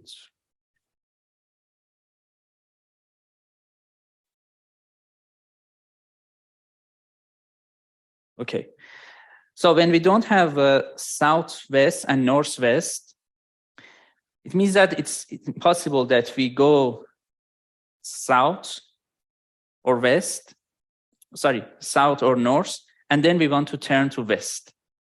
In other words, if our destination is in the west of the network, we first need to go completely west. And at some point, when we are done with the west part, we can go north or south. But if the destination in the east of the network, then basically you can do whatever you want. So this routing algorithm, meaning that if the destination from west, so to west, it is actually, you can consider it as XY routing. But if you are going to east, the routing is actually fully adaptive. Is that clear? Okay. And the third routing algorithm turns west north and north west are forbidden. So west north here and north west. So this one is a bit hard to deal with. I mean, to understand what does it look like. Basically, in order to understand it, you just need to make sure that you don't take these terms. I'm not going to interfere this routing algorithm to any of easy, understandable routing algorithm. Okay. So the first part, we are going to basically write some paths. So we have 2 different source destination pairs from processor 5 to processor 11. Oh, also recall that these routing algorithms, they should be minimal routing. Do you know what does it mean, minimal routing algorithm? Which means that we need to take the minimal number of hops from the source to the destination. It is important actually to consider it. Okay. So basically here, what we want to say for 2D mesh network, for example, if we want to go from processor 5 to processor 11 using algorithm 1, basically what should be the path? So we already know that algorithm 1 is XY routing. So processor 5 to 11, the path should be P5, P6, P7, and P11. Okay, sounds easy. I'm going to skip the next one also. So for algorithm 2, P5 to P11. So P5 to P11. So P11 is in the east part compared to P5, right? So we can basically go there in a fully adaptive way. So what are the different paths? One pass is P5, P6, P7, P11. The other pass could be P5, P6, P10, and then P11. And another pass could be P5, P9, P10, P11. These are the only three minimal paths that we can take. However, for the second one, which is P5 to P12, P5 to P12, because P12 is in the west part, I mean, with respect to P5, we need to consider only dimension order routing. So we go P5, P4, P8, and P12. Is that clear? Okay. So let's also do one for algorithm 3, P5 to P11. I'm also going to cheat. Okay.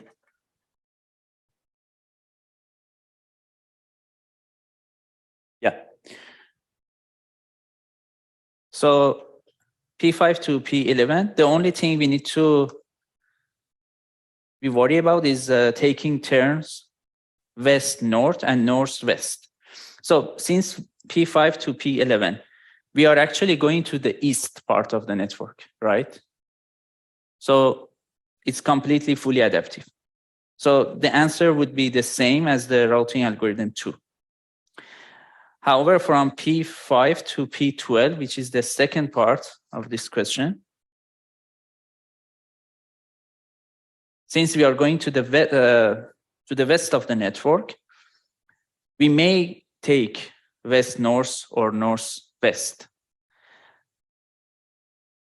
Are we really taking those terms? No, because P12 is actually, with respect to P5, is in the south of the network. So if you want to go minimal pass, basically, you won't take any west-north or north-west passes. Okay, sounds good. So for the torus is a bit, I would say a bit harder.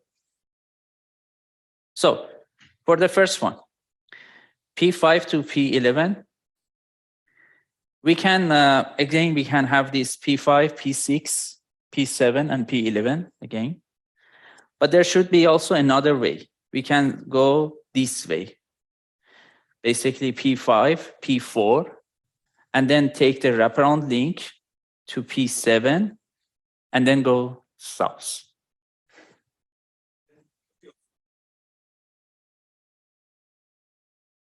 P5, P6. For the first algorithm, no, because the first algorithm is XY, right? So we cannot take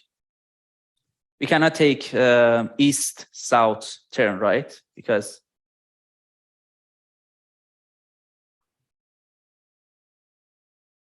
no, we can take actually east-south turn, but we cannot take south-east, because in the end you need to also take a southeast turn, right? That is forbidden. Okay. So I'm not going to explain more for the first part of this question, because I guess you can see them from the solution.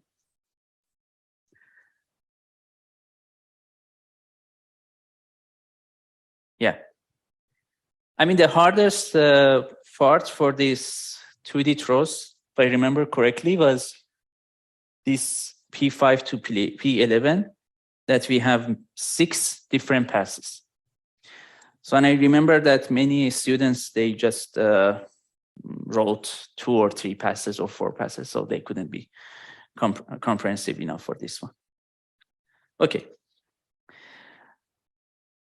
So the next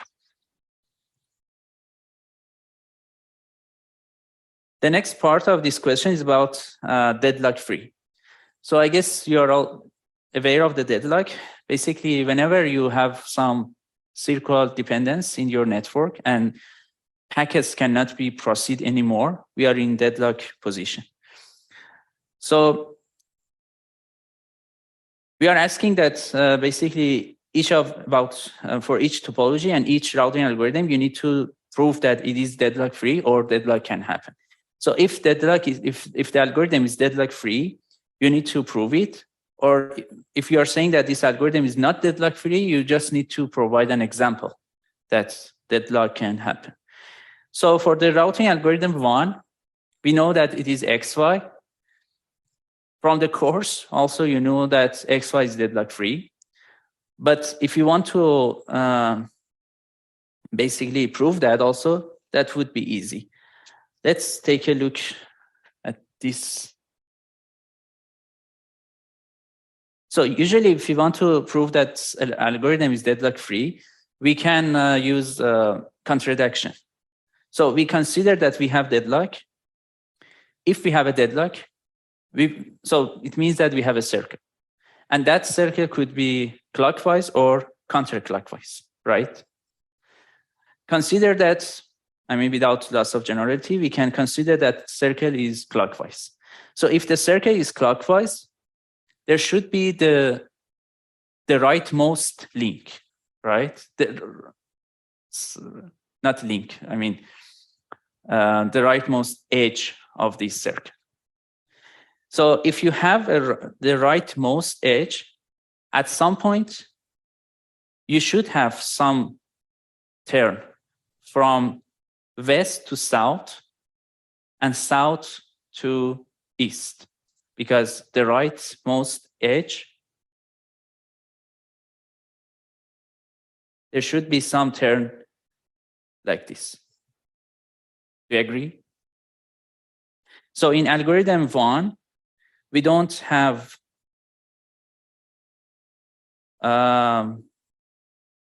we don't have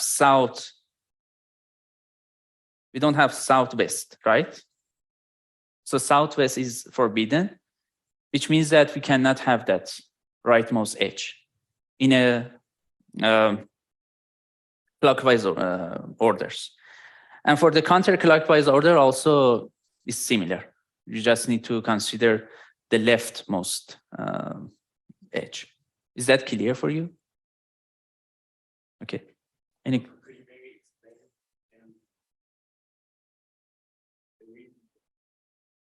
Okay. Yeah. I mean, the answer, if you write something like that, would be enough. But if you want me to explain more. So basically, let's see, actually. I guess after explanation of routing algorithms 3, that would be more clear because, no, I can explain also here.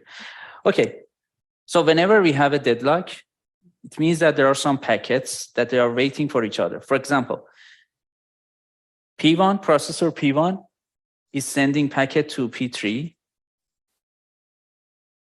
Processor 3 is sending packet to P6, for example. Sorry, processor 1 is sending to P3. P2 is sending to, for example, P7. P3 wants also to send something to P6. P7 is sending to P5. And for example, P5 is sending to P2. I mean, there should be a circular, accesses. And you should also know that the probability of that deadlock is not that high but when we are saying that this algorithm is deadlock free, which means that it is impossible that deadlock happen. But some algorithms, deadlock can happen with some probability. So if all of these transactions, which I mentioned here, all the packets, they are injected at the same time together, then we would have deadlock. So you see that I'm thinking of circular accesses. So whenever you have a circular request, it means that there should be some packets that they are taking the rightmost edge. If we are thinking of clockwise circle. I mean, for the counterclockwise is also the proof is the same. So yeah, for the clockwise, there should be the rightmost edge. And for the rightmost edge, for sure, some packets needs to take east-south turn, and some packet is also taking south-west turn. Otherwise, we wouldn't have that circular, right? So since in routing algorithm 1, we don't have south-west turn, then for sure we don't have this turn. Which means that we cannot have the rightmost link. And then the contradiction is false. It's clear now? Okay. So for the routing algorithm 2, the proof is exactly the same because we cannot have, again, southwest turn. Okay. So you're using the southwest turn for proving that the deadlock cannot happen in clockwise order, and northwest for counterclockwise. Okay. Here we can, for counterclockwise, we can also consider the rightmost link, rightmost edge in that circle. Okay, and that's all. So for routing algorithm 3, actually, so that was also the hardest part, I would say. The deadlock can happen. So here I'm providing an example that, so there are 8 packets with the following sources and destination. P1 is sending to P6.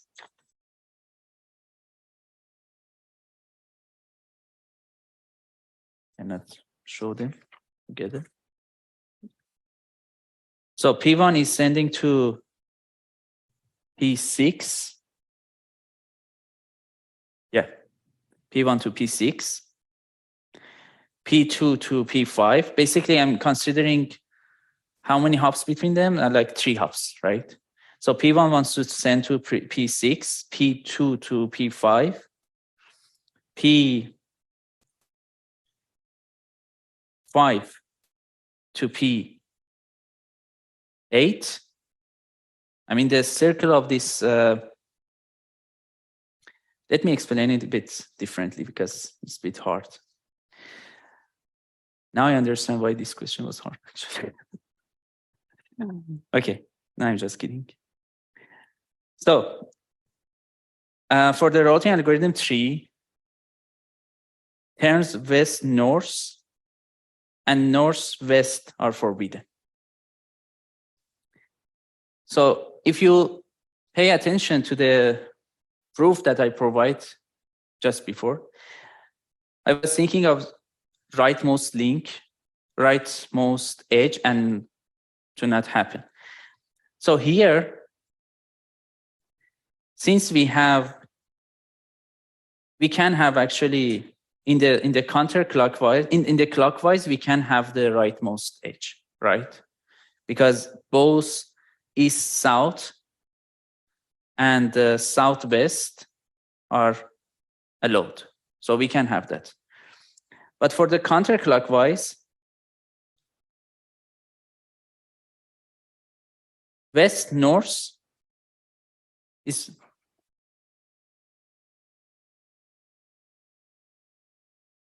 So northwest is forbidden. So for the counterclockwise, we cannot have the rightmost edge. But the thing is that the combination of the allowed link that we have, they can make a circle. You know, here, if you check this one, actually we have this figure in the lecture. Because of that, actually, we designed it like that. By the way, so we can have this turn, and then this turn is also allowed. This turn is also allowed. But then you don't need to go up, because go up is forbidden. But you can continue and then go down, and then turn to east, and turn up to north, and then you made a circle. So the circle in routing algorithm 3 is a bit complex, What can happen? Because the combination of the terms that they are allowed, they can make a circle.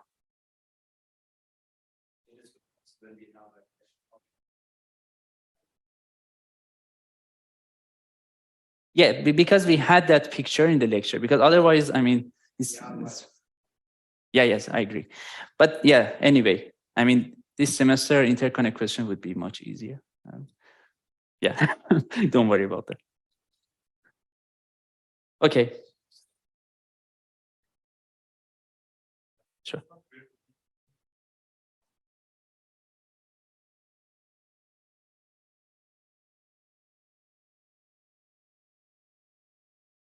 So, yeah, because I mean, there is no, for a specific routing algorithm too, because the terms that they are forbidden is southwest and northwest. And they are contributing to the basically rightmost edge.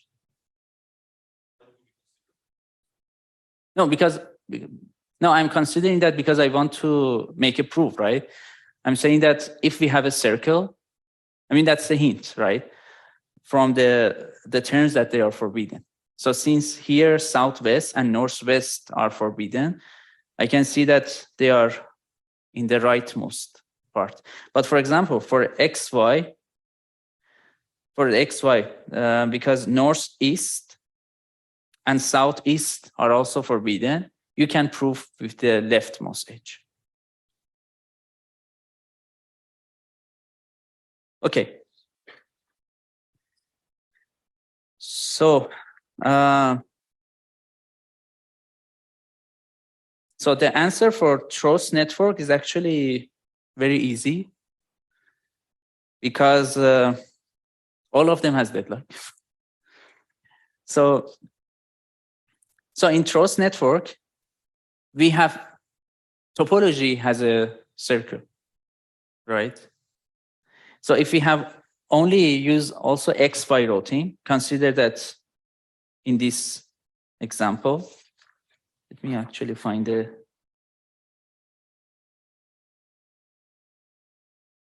yeah. So yeah, consider that P0 wants to send to P2, P0 to P2, P1 to P3, and then P2 to P0, okay? And P3 to P1. These 4 packets, they make a circle. Even though we have XY routing, because the topology has a circle, all of them, they can wait for each other and provide deadlock. And since XY has deadlock, for sure routing algorithm 2 has deadlock as well, because routing algorithm 2 is less constrained compared to routing algorithm 1. And for routing algorithm 3, since we already proved that it has deadlock in mesh, then for sure for Trost is also has deadlock. Okay. And the last part of this question is basically you want to select an appropriate routing algorithm for your topology, which is could be mesh or Trost. So the constraint that you want is that the routing algorithm should be deadlock free and also should not be deterministic. What does deterministic mean? The routing algorithm which is deterministic means that it always takes this, there is only one pass from the source to the destination. So for the 2D mesh, there are 2 algorithms that they are deadlock free, routing algorithm 1 and 2. The routing algorithm 1, because it's XY routing, we know that XY is deterministic routing because no matter about which source and destination you're selecting, there should be only one pass. Okay, so routing algorithm 1 is deadlock free, but deterministic. However, routing algorithm 2, we know that if you want to go to the east part of the network, we can make it considered as a fully adaptive. So there are, which can utilize the path diversity. So basically the answer would be routing algorithm 2 for the mesh network. And for the Trost network, basically none of them, because none of them are deadlock free.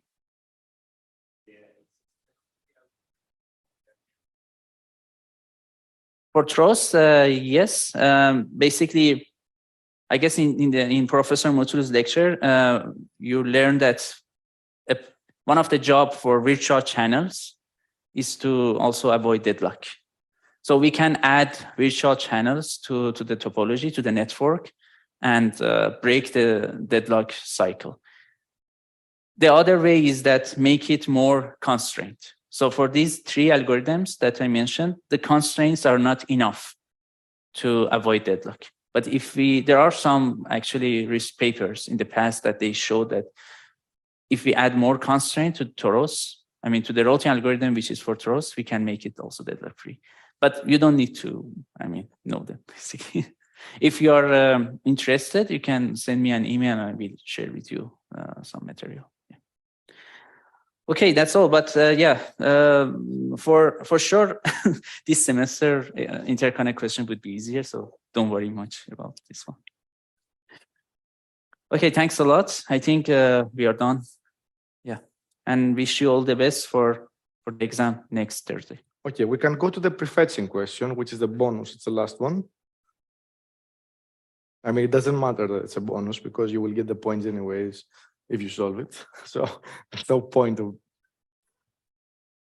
So this is also a qualitative question. There's no calculations that need to be done. You're designing a hardware prefetcher for a processor using reinforcement learning. If that brings something to your mind, there was a paper discussed during the course, which is called Pythia, published in Micro 2020 or 21. 21, I think. 21. And for a memory request to the cache line address A, the prefetcher selects a prefetch offset 0, O, let's say, and issues a prefetch memory request to the cache line address A plus O to the offset. For every prefetch request, the memory hierarchy provides a numerical award R to the prefetcher that can take a value of the following three reward levels. Accurate, signifying that the prefetch request was demanded by the processor indeed. Inaccurate, signifying that the prefetch request was not demanded by the processor. No prefetch, signifying that the prefetcher did not prefetch anything. In the initial configuration of the prefetcher, you set the values of the reward levels as follows. RA equals 20, RN minus 4, RNP minus 10. What does that mean? If we do an accurate prefetch, we give a reward back. We say, okay, you did well. If you have an invalid prefetch, inaccurate prefetch, then you reduce the score. And if you have a no prefetch, we are even more aggressive. We're like, why did you not prefetch? You need to prefetch. Recall that the coverage of a prefetcher is defined as the fraction of a program's memory request correctly prefetched by the prefetcher. So coverage means that we have a bunch of memory requests and the prefetcher issues many things, many requests, or more than the memory requests that happen in the system, and we were able to cover the whole working set size of the application, a large part of the working set size of the application. And the accuracy, what does that mean? We prefetched something and it was indeed used. So the accuracy is a different metric from the coverage. We might have probably if we have a really high coverage, we also have a high accuracy. But we might have a small coverage, but then also a high accuracy. There is a correlation, but it's not exactly the same thing. This is also defined in your lecture, I think, for the prefetching lecture. So let's go to the questions. Which of the following statements, if any, are correct if you set the reward for not prefetching to 1000 in the initial prefetcher configurations, given that all the other values, except no prefetching, remain the same as the initial configuration? And there might be multiple choices which are correct here. First, the coverage of the prefetcher will significantly increase. The coverage of the prefetcher will significantly decrease. The prefetcher will start prefetching aggressively, and the accuracy of the prefetcher may increase. So, if we give a reward to a no prefetch action, like we have three actions, right? We have two actions basically, either prefetch or not prefetch, right? We do not prefetch, and we give a reward of 1000 compared to -4 and 20 for a no prefetch. Then which of these would happen? Is there a chance, for example, that we will have a higher coverage by prefetching less? If we give a higher reward for not prefetching, this means that our prefetcher will learn that, okay, if you don't prefetch, we're fine. Prefetch less, for sure. Is there a chance that the coverage will be higher? No, there is no chance that this will happen. Is there a chance that the coverage will significantly decrease? Yes, because we will prefetch less. We told the prefetcher, you didn't do a good job, not prefetching was the best thing, so the coverage will decrease.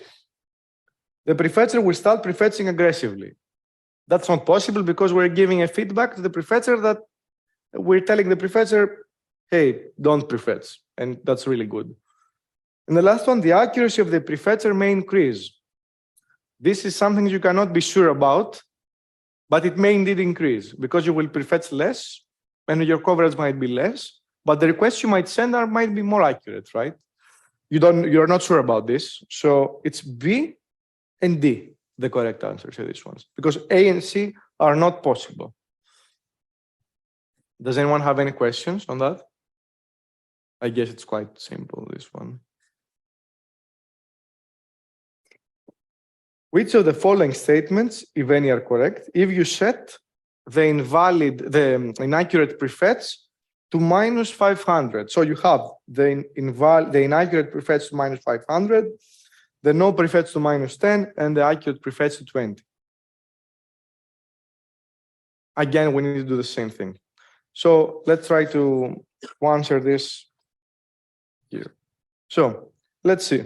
The prefetcher will aggressively prefetch even though the prefetches might be inaccurate. Is that possible? No. Why? Because we're telling the system, hey, you did inaccurate prefetches, and I'm going to punish you for that, minus 500 points for Gryffindor. So it's like you cannot prefetch anymore inaccurately, and there is no chance that the prefetches which are inaccurate will be issued more. Why? Because the prefetcher is instructed not to prefetch aggressively. So A cannot be the case. The accuracy of the prefetcher will likely increase. Yes, the accuracy might increase because we're punishing a lot the inaccurate prefetching. So B, so the accuracy of the prefetcher will likely decrease. No, because we punish the inaccurate prefetches. There's no way that the accuracy will decrease. And the third one, the coverage of the prefetcher might increase or decrease. Are we sure about this? No. So it's possible. So there is a chance that the coverage might increase or decrease. If we punish inaccurate prefetches, probably the prefetcher will learn to prefetch more accurately, right? There is a chance that the coverage might increase based on that or decrease. So again, the correct answers are B and D.